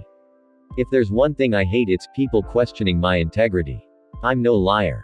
Vivi looked at Naruto and nodded. Just let him up and I'll explain everything, okay? Just stop hurting him. Naruto looked down at Pell and back to Vivi before sending his kunai back inside of his sleeve and getting off of Alabasta's elite guard and taking a place leaning against the main mast. Pell stood up and shook out his arm after resheathing his sword and continued to glare at Naruto until Vivi pulled on his arm to get him to stop. Princess, let's go. Vivi shook her head. Father sent me away from Alabasta for my own safety. Your own safety? Pell said in surprise, but the rebellion is over, Crocodile is gone. What could there be to protect you from? Naruto chose this moment to chime in. How about those guys that run the entire world from their armchairs in that Marijoy place? Those teens. Pell looked confused. The Gorause. He looked at Vivi. What is he talking about? Vivi looked down. The world government is aware of my efforts to stop Crocodile, right down to me joining Baroque Works undercover. In order to keep me from being a political prisoner, my father sent me out of the country where I found the Foxhound pirates and left with them. Naruto grumbled. And you're saying he said I kidnapped her? Either he has ridiculous foresight, he can see what Vivi is doing from miles away, or he simply used my gigantic diversion to make me a scapegoat to keep Vivi from being hunted down. Vivi's eyes widened. He what? But that means that you're going to be in way more trouble now than you were before. That's not fair. All you did was run away. You didn't really do anything. Naruto sighed. It can't be helped now, Vivi. It's my word against the king of Alabasta or against the world government. Besides, I'm kind of used to being a scapegoat. It will be fine, as long as they don't catch me, everything will be okay, right? He pasted a smile on his face, hoping that Vivi didn't see through it. She looked at him sadly. Do you hate my father, Naruto? Naruto shook his head. Not really. I mean, I'm kind of pissed for sure, but chances are that I was going to get into some trouble of my own at some point anyway. This just sped up the process. Being the main man in control, he had to hold back the urge to scream curses at the top of his lungs and slam his head repeatedly into the mast. He wasn't good enough to fix that if he broke it. Vivi walked up to him and gave him a short hug. Thank you so much for everything. You just keep helping me and I just. Naruto patted the girl on the back comfortingly. It's alright, Vivi. You're a friend of ours and you needed our help. It's that simple. Now go get some rest. Naruto let her go and Vivi pulled away rather reluctantly before heading back inside, sparing one last glance to the blonde shinobi and her country's most powerful warrior. Naruto sighed to Pell. Man, I didn't see this coming at all. It looks like I'm fighting the forces that keep this place together again. A faint smile crossed his face. All I have to do now is just defeat the world. That should be easy enough, right? Pell kept sharp eyes on Naruto. I'm entrusting the princess to you. I trust her judgment with companions after what she accomplished against Baroque Works, but I'm warning you. If any harm befalls her under your watch, there won't be anywhere in the Grand Line you can hide from me. Understood. Naruto nodded. Sheesh. Why is it that for every woman that hops aboard my ship I end up getting threatened by the male figure in their life? First Nojiko and Genzo, then Miss Valentine and Mr. 5, and now Vivi and you. It's like an annoying pattern. Pell didn't rise to Naruto's attempt at making a joke. I'm dead serious. Keep her safe or you will be hearing from me again. Naruto's joking facade dropped. You don't have to make threats to me. I was going to keep her safe even if you hadn't stormed my ship. She'll be fine with me until she can come home. You can be sure of that. I promise. Seemingly satisfied with Naruto's answer, Pell turned into his falcon form and took to the skies back towards Alabasta. End flashback. Having the entire world at your throat was an experience that Naruto wasn't looking forward to experiencing. He needed to get himself back into war shape. Thinking on this, he made a batch of Kage Bunshin and watched as they all scattered out across the surface of the ocean before vanishing from sight. He watched them all before a lithe figure D-bat over his back and lightly wrapped their arms around his neck. Good morning, Naruto. The person cheerfully chirped before laughing slightly, dressed in her usual attire she had on before coming to Alabasta. Naruto smiled at the greeting. Oh, Miss Valentine. You seem to be more chipper than usual today, what's up? The blonde woman simply laughed again and shrugged it off. Well, now that Crocodile's been dealt with and I can do whatever I want now, I feel way better than I did when we started working together. Thank you for leaving me alive, by the way. You're welcome, Valentine. Naruto said, but unless I'm given a really good reason, I don't kill women. Seeing as how you seem to trust me, can you give me your real name now? Baroque Works is obliterated, there's no reason to keep it. Miss Valentine shook her head happily. Nope, I'm going to keep making you all call me Miss Valentine. My code name was the only thing about Baroque Works that I actually liked. Well now. Naruto replied with vested interest. I sense a challenge there somewhere. Alright, now I'm definitely going to figure out your name by the time our adventures end. That's a guarantee, Datbeo. He frowned to himself. Why is that surfacing again? Kyahahaha. And why would you want to do something like that, huh? Miss Valentine asked as she steadily started increasing her weight with her devil fruit power. It doesn't seem like anything particularly interesting. Naruto grinned at her as he had yet to even buckle as she slowly grew heavier. Because out of everyone here I know the least about you, and maybe Vivi, but she's just here until she can go home. On the other hand, you're actually crew. If I can figure out what your name is, then that means that we're extremely close for me to know that about you, which is what I want. Miss Valentine's bright green eyes blinked at Naruto. Mirthful blue ones. Her objective of teasing him by making him crumple under her weight lost. Why would you want to get close enough to know my real name anyway? Because when I fight for someone, I like being friends with them. Naruto replied. It helps me fight harder to help you guys out. He simply looked back over his shoulder at her confused expression. You know, this power of yours can do a whole lot more than just let you float and stuff. Miss Valentine lowered her weight and let go of Naruto. What do you mean? Naruto smiled at her. The power you have of changing your weight whenever you want. There's a lot of potential there for attacks and defense. Can you control what you change in weight? Like just one limb instead of your whole body? A look of understanding came over her face before she shook her head. I don't know. I've never tried it. You mean like making one arm weigh as much as I can and while leaving the rest normal? Naruto nodded. Yeah, or making one limb lighter so you can move it faster and then making it heavy just in time to smash into someone. You could tear right through things if you fought like that. Miss Valentine started unsurely. I've never tried before. I'm not much for direct fighting, Naruto. She rubbed her shoulder uncomfortably. Wait, are you telling me to train? Naruto smirked at her. Well, if you want to make sure that guys like Crocodile can't tell you what to do ever again, then I would. Your power could be scary strong if what we just talked about could actually work. Or were you just planning to sit back and look pretty the next time we end up in a fight? Miss Valentine's smile returned as she batted her eyes sweetly at her captain. Are you saying you think I'm beautiful, Naruto? How forward of you. Naruto rolled his eyes. I don't think you're beautiful. You're absolutely gorgeous, especially from what I saw with you in that belly dancer outfit in Alabasta. Do you girls still have those clothes? Miss Valentine nodded, getting an evil laugh out of Naruto as he headed inside the ship. Oh Vivi. I think I'm ready to collect on your trade for Page now. What was that, Naruto-kun? A voice called out in a sickeningly sweet voice from the common room when he made it inside. I wake up and before I can even say oh to you, I find you perving on Vivi already. We haven't even had breakfast yet. No. Noji-chan, I didn't mean it like that. He pleaded. I'd be more than happy to have you dance for me too. You're just as sexy as Vivi is. Seriously. Did you really just say that out loud? Nojiko's voice asked Naruto in disbelief, are you sure you just act dumb? Naruto let out a sigh. Blame my master. He always did say he'd get me too. I just never figured it would be from beyond the grave. The pull of perversion would get too strong the older I got, he always said. Well, luckily I'm here to keep your deviancy in check. Now hold still, Nojiko said sweetly. Crack. Quote exclamation mark quote. Naruto shouted, that seriously hurt. Why does that hurt so much? Nothing else hurts like that. I really don't like doing that to you, Naruto-kun. The inflection of her voice kind of hinted towards the contrary, but someone has to teach you how to treat ladies. Sniff, it's okay I guess. He said, could you kiss it and make it all better? No. Nojiko responded cheerfully, if I did then you wouldn't learn anything. Naruto's voice sounded pouty, hey Miss Valentine, can you kiss it and make it better?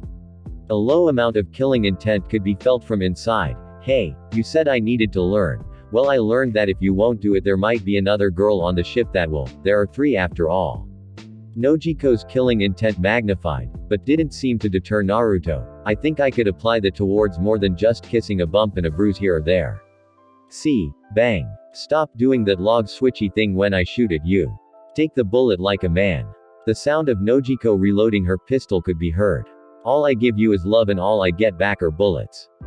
What kind of relationship is that? Naruto howled indignantly. Miss Valentine laughed to herself all the while Nojiko was chasing Naruto throughout the ship, disturbing the peace of the morning as she herself went on inside to start breakfast for the rest of the crew. These people were really growing on her. She hadn't had so much fun in her entire life. Now that they were back out on the sea it was business as usual for the crew. Naruto was manning the helm and keeping watch for anything out of the ordinary that he was either going to avoid or jump right into out of interest. Nojiko was inside making sure they at least knew which general direction the ship was headed in. She wasn't as good at navigating as Nami was, but at the very least she was steadily improving. You kind of had to when going the wrong way meant death. Soren was in his usual place up in the crow's nest keeping a watchful eye, closed, because he wasn't watching a thing, he was sleeping. Vivi had no clue of what she was to do on this ship. It was just like when she was on the Going Merry only there wasn't much she could say. There was no major enemy on the horizon or anything like that, she was just there. Miss Valentine had found something to do to go right along with the group dynamic of doing absolutely nothing.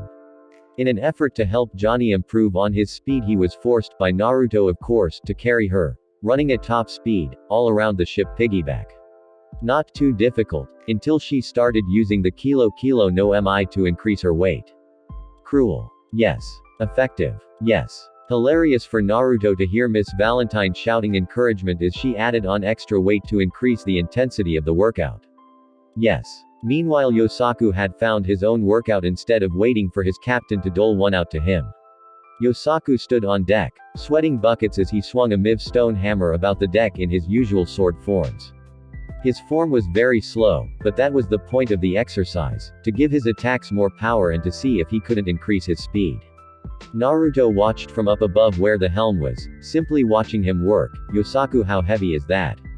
No idea, he grunted out as he continued working out. No idea. Naruto sweet dropped, how the did you even get it? Yosaku kept swinging his hammer about through his sword forms, painstakingly keeping his posture and working. I had some artisan in Alubarna carve it for me while we were resting there. He set the miv hammer over his shoulder like he usually did when he rested his nodashi there. Pant he carved it from some miv block. I think it's got to be around 1,000 pounds. Naruto's eyebrows raised up past his hite 1,000 pounds. Naruto was sufficiently impressed until he thought of something and made a half tiger seal. Hey, wait a minute, I never put your weights back on. Fuin. Yosaku blanched before face faulting on the deck, hammer slamming down on top of him. You Naruto Aniki. Naruto nodded in satisfaction, and there you go, it's changed, it's a changeling. He heard Yosaku mumbling curses to Naruto from beneath the training hammer. You're lucky I didn't turn the weight up, now get up and learn to walk with that hammer again. Yosaku squirmed from beneath his hammer and started dragging it around the deck. Hey. Don't scuff the wood. Do you know how to fix a ship? No. Yosaku snapped right back. Then pick that miv son of a up and carry it or don't use it at all. Naruto finished firmly. We need to make this thing last. It's my baby. Yosaku heaved it over his shoulder to get used to holding the weight for as long as he could. What are you going to call it, Naruto Aniki? Call it? Naruto asked. What do you mean, what am I going to call it? It's a ship. I'll call it a ship. I am infected by your stupidity, Uzumaki. Soren called out lazily from the crow's nest. Getting sick of having the sun beat down on his head from up there, he took to wrapping a red bandana around his head to keep the harsh rays off. He looked down at the captain. Every halfway decent ship has a name. Even the Straw Hats named their ship the Going Merry, and this tub is twice the ship theirs is. Naruto thought to himself, you're right. My ship stomps theirs into the ground just off of sheer color palette alone. That got a round of sweet drops from everyone in sight. Naruto made a cage bunchen and sent it in to go get Nojiko, who emerged a moment later. I think you might want to be here for this. Miss Valentine hopped off of Johnny's back, letting the poor swordsman collapse in a heap on the ground in exhaustion. Yep, Naruto's going to name the ship. Nojiko looked up at Naruto with a raised eyebrow. You haven't named this thing in 2 months and you're just going to do it now. Naruto looked away sheepishly. Well, I still don't really have a name for it. I was kind of hoping one of you guys did. All around the ship every single person's face lit up at hearing that. From his spot in the crow's nest, Soren gleefully shouted down his answer. How about, the abomination? Because this piece of looks like it got violated by the paint section of a hardware store. Yosaku ran up to the stairs leading to the helm where Naruto was. How about, badass mother? Johnny quickly recovered and ran right next to his partner. No. Badass mother 3000. Twice as fast as your, yeah. Miss Valentine floated over both of them and landed on top of them, squashing them with her fruit's power. How about, the interceptor? Naruto thought on it for a moment. Nah, won't work. Johnny and Yosaku nodded in agreement from underneath Miss Valentine. Yeah, that name just doesn't scream awesome the way we're trying to get across. You've got to have something better than that. Miss Valentine then increased her weight, slowly squashing both men underneath her. Nojiko walked past them up towards Naruto and leaned on his shoulder, her face scrunched in thought at the question of the day. Naruto wrapped an arm around her shoulder. You got something, Noji-chan? Nojiko turned towards Naruto and looked up at him, a grin slowly spreading across her face. What about, the natural disaster? Naruto looked at her curiously, which just made her amusement larger. Why that name? Johnny and Yosaku moved Miss Valentine off of them and ran upstairs to Naruto and Nojiko. Yeah, why that name? Why not our name? Nojiko bopped both of them on the head to get some space, because that name doesn't tell people anything about us. On the other hand, we have a captain that can literally cause natural disasters, or have you not been paying attention to the obscene amount of stuff he destroys on a regular basis? Naruto dropped his shoulders. I don't mean to cause all that havoc regularly. People just attack or provoke me and then the bad stuff happens. Naruto's a good boy. Nojiko rubbed the whisker marks on Naruto's cheeks. Yes, I know Naruto-kun is a good boy, but it doesn't change the fact that you destroy 85% of the things you touch. So frankly, whenever this ship pulls into your port, you can more or less bank on something getting obliterated before we leave. Now that's a little extreme. Naruto replied. However, he was still putty in Nojiko's hands from her delicate touch. I'm not that bad. Oh. Nojiko asked. Well, what about how you met Nami in the first place in Orange Town? She told me the story. Naruto was still defiant. That shouldn't even count. I didn't even do 95% of that, it was all Luffy. Nojiko wasn't deterred. Well then, what about the little town where you met Usopp? I was getting annoyed by the cat guys. They were all super weak. Naruto still had up his defense. I didn't even do any property damage there. Nojiko's grin returned full force. Well, how about the prime exhibits? What you did all over Kami Island to the Arlong pirates. And then what you did in Logatown. And then on Starter Island. Arlong pissed me off. Smoker was in hole. And on Starter Island Soren did like half of that too. Grill him. Naruto nearly shouted. Soren along with the rest of the crew watched in amusement as Nojiko ripped Naruto's excuses asunder. Hey, this isn't about me, Uzumaki. This is your intervention. You have a problem with amounts of destruction that you need to address. Let your friends help you. Naruto FPED Soren off while Nojiko continued listing things off. And then you did all of that damage at Whiskey Peak. How I didn't wake up I'll never know. And then you killed all of those snow rabbits on Drum Island. Hold on a minute, I sure didn't do that. He pointed at Johnny and Yosaku. Those two did that. Animals love me, I would never do that. Yosaku raised his hand weakly. Well, you did kind of train us, Naruto and Ikki. That makes you responsible for the things we do. Johnny nodded in agreement. Naruto glared at both men and made a half-tiger seal before they both dropped hard on the deck on their faces. Nojiko's face exuded victory, and even if all of that other crap never happened, then what did you do once we got to Alabasta? You did more damage there than the entire rebellion. Vivi gave Naruto a deadpan look. Oh yeah, I forgot all about that. You did, didn't you? Bull. Naruto let out raucously. How did I do more damage than an entire rebellion? Nojiko placed her hands on her hips. I remember seeing a huge tornado in Nanohana when we first got there, and then we heard people talking about how it ripped the town up once we got to Rainbase. Speaking of Rainbase, you nearly bankrupted the casino, which would have destroyed the city's economy if Crocodile wasn't already subtly doing that. And then you messed up Alubarna in the fight with the Admiral and the Marines. Face it, Naruto-kun, you're a walking, talking weapon of destruction. Fine. Naruto conceded the point to Nojiko. You win. The ship is now the natural disaster. Yada. Nojiko exclaimed in victory as she latched a hug on a dejected Naruto. What's the matter, Naruto-kun? Naruto sighed. For the majority of my life I've been trying to get peace to settle over my home once and for all, and it was close to actually being pulled off when I left. Now I leave and I discover that my entire existence is a cause of perpetual combat elsewhere. I don't even know what to say about that. Everyone was silent until Miss Valentine spoke up. Naruto, you seriously have to tell us about the stuff you used to do before you met us at some point. Nojiko tugged on his arm with a smile. Well then all you have to do is get the rest of the world to do it too, right? If you did it once already, then why not in other places? Naruto gave her a smile in return. Yeah, because the first time all it took to pull it off was a war between every nation I knew of and one man with an endless army. And even then it still took more than 150 years to get peace to even start to settle, with a figure of intimidation and power like me getting things moving in that direction. He thought sarcastically, but Ero Sennin said peace to the world, not the elemental nations. I bet he didn't know how big the world really was when he said that. Naruto gave Nojiko a kiss on her and held her close to him with one arm, one step at a time. Noji-chan. I still don't even know how your world even works. The people I grew up around are pretty much totally different than anyone I've met so far. And the company for the most part is better too. You are going to tell us about yourself at some point, right? Nojiko asked hopefully. Out of all of us we know the least about you, and you're the captain. You need us to trust you. You guys don't trust me. Naruto asked everyone around the ship.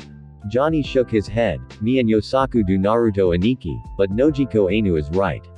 We don't know the first thing about you other than that you're the strongest guy we know. Miss Valentine shrugged. It's all right with me. We've all got secrets, it's just that some people are better than others at keeping them. Ask the princess who ended up blowing her cover. She finished with a laugh. Vivi pouted at Miss Valentine's crack at how she was discovered in Baroque works before speaking. I don't know any pirate that has a squeaky clean past, but I do know that you're a good person, Naruto. Sounding off next, Soren jumped down from the crow's nest. I don't care. Who am I to care about what you did way back when after you know what I do? You're still a more decent guy than 90% of the people I've ever met, so I could care less what I know about you. Naruto looked at everyone on the ship and smiled faintly. You guys all believe in me, so don't worry. I'll tell you about me soon. I just hope what I say doesn't change anything. 4 days later. What the is this? Nojiko shouted from her room, which had been designated as her workstation, walls with maps, ocean currents, and general information on some of the places they might end up. In a matter of moments the doorway was filled by Naruto and Johnny, who had a mop in hand. Naruto-kun, get over here and look at this. Naruto did as asked and saw that Nojiko was sitting on her bed reading a newspaper. Where she got a current issue of the paper he didn't know, and he wasn't sure he really cared to find out. What's up, Noji-chan? Nojiko lifted the paper and tapped her finger on Naruto's picture. Check your new bounty out. Naruto's eyes rested on the number and he nodded to himself before walking to the door and yelling, Soren, get over here and check this out. Johnny walked over and started reading over Nojiko's shoulder before his eyes bulged out from behind his sungles. Soren walked into the room holding a barrel over his shoulder. What do you want, Uzumaki? I was just about to pop this thing open and here you come yelling for something. Naruto grabbed the paper from Nojiko and shoved it into Soren's face. My bounty's higher than yours after 3 months at sea. How do you like that?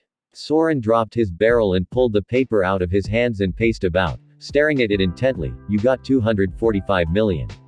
What the? How are you a bigger threat than me? I've done way more illegal stuff than you.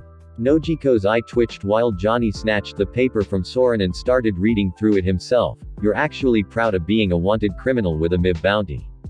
Naruto and Soren both looked at each other before turning back to Nojiko. Naruto spoke first. Well, if you're going to be a wanted man anyway, you might as well shoot for the top right. I mean, who wants to be number 2, like Soren? You Uzumaki. See. Naruto motioned towards Soren. The number 2 guy is always bitter and angry. Not like number 1 who's always cool as a cuber and has a WoW girlfriend, and another WoW girlfriend elsewhere on the seas. Speaking of which, can I spend the night with you again, Noji-chan? Focus, Naruto-kun. Nojiko yelled with a blush on her face. This bounty is MIB. Why is it so high? Because I'm awesome. Naruto said questioningly. Soren shook his head. That's half of the reason. You got the best of an admiral and allegedly kidnapped royalty. While I'm pissed about it, I'm surprised it's not higher after thinking it over. I guess that means they really were going to screw Vivi over once they got a hold of her. Everyone in the room stood or sat in contemplative silence before Naruto snatched the paper back gleefully. Well, that's enough with the tension. I'm going to go gloat to everyone else about how bad I am. Naruto exited the room. Yo. Guess who's better than all the rest of you combined? His voice echoed throughout the ship. Soren patted Nojiko on the shoulder before leaving the room. I have no idea why you chose him, but good luck with that. The sex must be killer. He disappeared from sight before Nojiko could reach for a gun. Being that he was the captain, Naruto had the most MIB room in the entire ship, right under the helm and right next to the common room. However, there wasn't really much to take note of. There was a large window that allowed Naruto to look out the front of the ship, a desk across the room that had nothing on it except Naruto's stockpiles of tools. Kunai, explosive notes, shuriken, a 10-pound spool on ninja wire, normal stuff. Naruto had to keep good stock of his things as when he ran out that would be it. He wouldn't have any more. He had yet to find a blacksmith that sold any tools, and it was difficult to stay in any place long enough to get anyone to forge any for him fast enough. Naruto himself was seated on his bed at nightfall, looking over the 16 three-pronged kunai on a tarp with a frown. He had no way of getting any more made at the moment.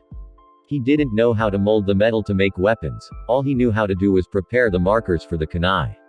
Returning to a hidden village and having them make more for him was an impossibility. Two of the things that eventually lead to a peaceful understanding between all of the nations was that he was a neutral party in all affairs, and secondly, the prepared kunai for the technique that required them were outlawed across the entire landscape, so even if he was able to get into a hidden village, he still couldn't get a blacksmith willing to touch anything even resembling his space-time kunai. Naruto was expressly forbidden from having any allegiance to any ninja village, hence he was more or less a tolerated nuke nin. He was a hero, but he was a wanderer, living like a hermit much like his sensei Jiraiya except with absolutely no allegiance. A small price to pay for the harmony of hundreds of thousands of ninja, he would say. It wasn't like there was any reason for him to continue fighting anymore. No longer affiliated with any ninja villages that could allow him easy rest and without skilled smithies that could create the kunai necessary for the move, Naruto had to use Hiraishin no Jutsu, Flying Thunder God Jutsu, sparingly. He could only use it when he knew he was going to be able to retrieve the kunai. His original plan of exploring the world outside of the elemental nations was simple, i.e. stupid.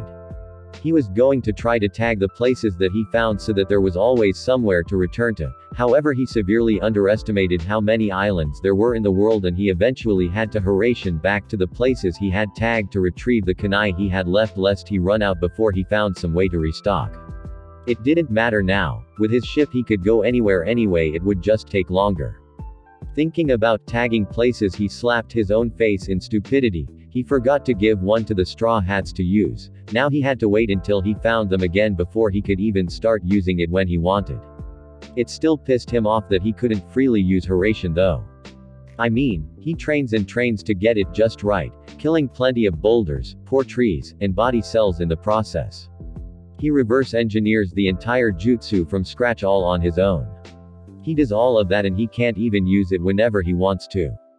Did they know how long it took him to do all of that? A long time. People were born, lived full lives, had children, watched said children grow up, died, and then had their children die for the process to repeat all over again, and he still hadn't learned the jutsu yet. He still wasn't as good as his dad was at using the jutsu. He needed the pre-tagged kunai and couldn't tag a person or object on the fly or in general, just the kunai. Naruto was roused from his thoughts from a gentle knock at his door. He rolled up the cover holding the Hiraishin kunai and placed it under his bed before walking over and opening the door to reveal Nojiko in a white robe. Unable to meet his eyes, "Can I come in, Naruto-kun?" Naruto grinned at her and ushered her inside before shutting the door behind her. "You never have to ask to come see me, Noji-chan, you should know that." Nojiko walked in with her hands behind her back, feigning interest in the appearance of Naruto's room. "So whatcha doing? Anything important?" Naruto chuckled at how Nojiko was trying to play off why she was here. Why else would she show up to his room in a robe? He shook his head. "No, not really. I don't do anything important unless it's getting all of us into some kind of trouble." Naruto sat down on the edge of his bed. Nojiko gave him a smile and moved behind him on the bed. "You're good for way more than causing trouble, Naruto-kun, though that does seem to be what you're best at." She sat on her knees behind him and bent herself over his shoulders, pressing her bosom into his back. Setting her chin on his shoulder, she gave him a peck on the cheek. Naruto reached up and rubbed Nojiko's cheek gently. "You know you love it." He felt Nojiko's hands roaming his chest with need. "So what, can I ask, have you come to see me for Nojiko?" "Don't make me say it, Naruto-kun." Nojiko whispered in his ear as she felt him loosen the belt of her robe. "Apparently you already know anyway." She reached lower and pulled his shirt off over his head before returning to running her hands all over his muscles. She let out a soft when she felt Naruto's hands inside of her robe and began rubbing her. "That was very brave of you, to walk around the ship, even at this hour wearing nothing under this robe." Naruto felt Nojiko wrap her legs around his back. "What if somebody caught you?" Lemon starred. "Well, they didn't," she replied happily before switching to a more sultry tone, "and they won't because I don't plan on leaving until tomorrow morning, love." Nojiko shrugged the rest of her robe off, leaving her bare form bent around Naruto's torso. The hands of Nojiko lowered and unbuttoned Naruto's pants while she started kissing the back of his neck. Naruto finished what she intended and took off his pants and boxers, leaving him in the buff just like Nojiko. Her delicate hand found his tool and began stroking him to length. "You aren't messing around, are you, beautiful?" Nojiko giggled and kept kissing his neck and working his, silently taking into account its size. "Well, I know what I want and I'm tired of waiting for it, so go ahead and give it to me." Naruto turned over and stayed on top of her where he softly kissed the tattoo going from her shoulder across her ample chest, where he stopped and descended to her dark-colored S, rolling them gently between his fingers as he watched Nojiko shift beneath him from the sensations she was feeling. Naruto had enough and began laying gently on her areola, using his tongue to tease her as he routinely switched sides to Nojiko's delight. She bit her tightly and held Naruto's head against her chest as she coaxed him to continue his actions by gently scratching his scalp. Hearing his lover coaxingly coo encouragement to him was like music to Naruto's ears as he let his hands travel south and brush against Nojiko's sheath. Feeling her shiver from his previous action, he used 2 digits to enter and stimulate her most precious place. Why is he so good at this? Nojiko's body was moving in time with each entry and exit of Naruto's fingers as she let out a whimper. "Naruto-kun." The girl let out a cry of pain as she felt Naruto's thumb brush against her clit and wall of restraint came crashing down. Naruto's mouth and now soaked hand removed itself from Nojiko following her orgasm, prompting the young woman to sit up and look at him inquisitively, only to find him ing his own fingers clean, bringing a bright blush to her face from such a bold action. He saw her face and chuckled. "What can I say? You taste pretty good." Naruto then leaned down and kissed Nojiko on the, tasting the girl's woman's gloss in her tongue as she gained entry with it into his mouth. Still not sated yet, Nojiko steadily rubbed her womanhood against Naruto's to get herself off. Naruto broke the kiss with her and looked at her as she gazed back up at him lovingly. "Why do you want me, Nojiko?" "Because She replied slightly out of breath from the kiss, "You're an amazing person. You treated me like someone would treat a girlfriend even before we kissed, and you've done so much for me. You have no idea, Naruto-kun, you just don't." She shifted beneath him to adjust his tip right at her entrance. "So, is it because you don't want to? Is that why you asked me that?" Naruto frowned when he saw the look of dejection in the blue-haired girl's eyes. "That's not it at all. I'm just thinking too hard for no reason. I wouldn't want to be anywhere else right now." Nojiko smirked at him. "Thinking was never your strong suit." She nipped at his nose playfully. "You said before you're more of a man of action. Well, there's only one action I want from you right now. How can I possibly argue with that, Noji-chan? Do you need me to take it easy on you?" he asked half jokingly. Nojiko lightly slapped him on the shoulder. "No, there's no need. I lost it in an accident years ago. Go ahead." Naruto nodded and finally entered Nojiko's core with his natural sword, hearing her softly as he buried himself inside of her fully to get her used to the length before the fun really started. After a moment of getting used to the full feeling, Nojiko kissed Naruto on the "You can go anytime now, Naruto-kun." Unable to keep himself from doing so any longer, Naruto began working his hips, providing the momentum needed to start making Nojiko cry out in ecstasy. Nojiko was incredibly tight. Something he had expected when doing this had crossed his mind in the past, but didn't make it any less mind-blowing to have wrapped around him. Feeling the blonde shinobi's eyes solely on her, hands caressing her hips as they held her in place to let him her made Nojiko feel like the most important woman in the world. Even the erotic motion of her jiggling back and forth by the repeated motion couldn't keep Naruto's eyes away from hers, when she could tolerate the sparks of pleasure to keep them open to look at him in return, of course.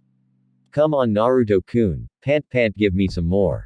She breathed out heavily. "Show me how much you love me," she instructed him, hand reaching up to lightly scratch his whisker marks. Something she had discovered drove him crazy no matter how well he could hide it, and the act of love-making with Nojiko left him unable to fight the physical reaction to such an added feeling. Growling lightly to himself, Naruto grabbed one of Nojiko's legs and placed it over his shoulder, putting her on her side and allowing him to hit her from a completely different angle that made her cry out in delight once his manhood started plunging in and out of her wet, wow center. Hearing Nojiko scream, Naruto increased his tempo and began kissing on Nojiko's calf, also running his hands up and down her well-toned legs. Living with him on this ship definitely kept the lovely girl in fantastic shape, he had to admit, as her toned stomach moved rapidly in succession with her breathy noises. Nojiko felt like he would split her in half from this position, and she loved every bit of it. Her heart and body instructed her to sing out her satisfaction for his forceful ministrations, lifting her delicately forceful voice to shout his name, hoping that marine ships had very thick walls lest she wind up waking everyone else aboard. She didn't really care in the end, as long as Naruto ed her like this whenever they hooked up. They could know whatever they wanted as far as she was concerned. "Don't stop, Naruto-kun, I'm so close." "Well, let me help you finish then, Noji-chan." Naruto set her back on her back and lifted her other leg over his shoulder to begin plunging even deeper inside of her from a different spot. He leaned his head down and proceeded to cover Nojiko's with forceful kisses that she returned right back, groaning and crying out into his mouth while their tongues dances and their lower halves met. Nojiko wrapped her arms around Naruto's neck, holding him close to her as she cried out into his ear her pianate sounds of appreciation for his special attention, even as she could hear him lightly groan in the crook of her head and neck while she switched to gently and not so gently biting his earlobe to tease him. Nojiko felt her limit approach rapidly to bring their experience to an end far too rapidly for her own tastes, disregarding how much actual time they had just spent enjoying one another's body. Her toes curled and her body shivered as Nojiko left scratches on Naruto's back, signifying she had reached her finish with a wail of finality. Naruto himself, feeling Nojiko clamp down on him and pulse around his member, followed shortly after his partner had, shooting his load inside of his willing lover, hearing her let out a soft, sexy as she felt the white jets saturate her inner walls. Naruto pumped the rest of his load into her, rubbing her thighs and squeezing her pert buttocks. He needed to try that out next time they did this, while trying to not lay down on top of her and keep his weight off of her.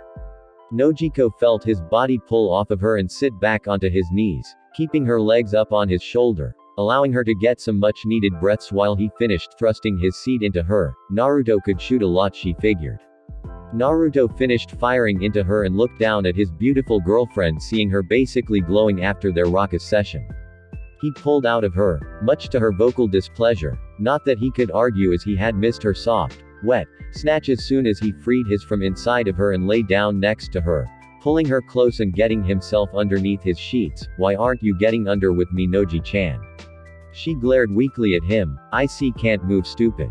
Naruto smiled at her and lifted the lower end of her body, depositing her underneath his sheets with him to allow her loving warmth to wash over him while he held her against him.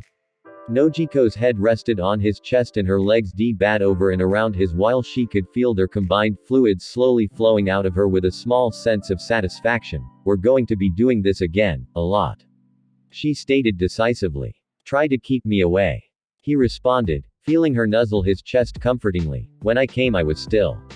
Nojiko cut him off. "It's okay.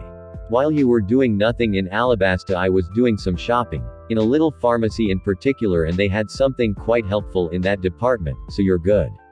"Not that I would have minded." "So you say now," Naruto quipped, feeling Nojiko bite him on his chest in reply. "Sleep well, Noji-chan." A small grin came onto her face as she shut her eyes and yawned before responding, "Oh, I will, Naruto-kun.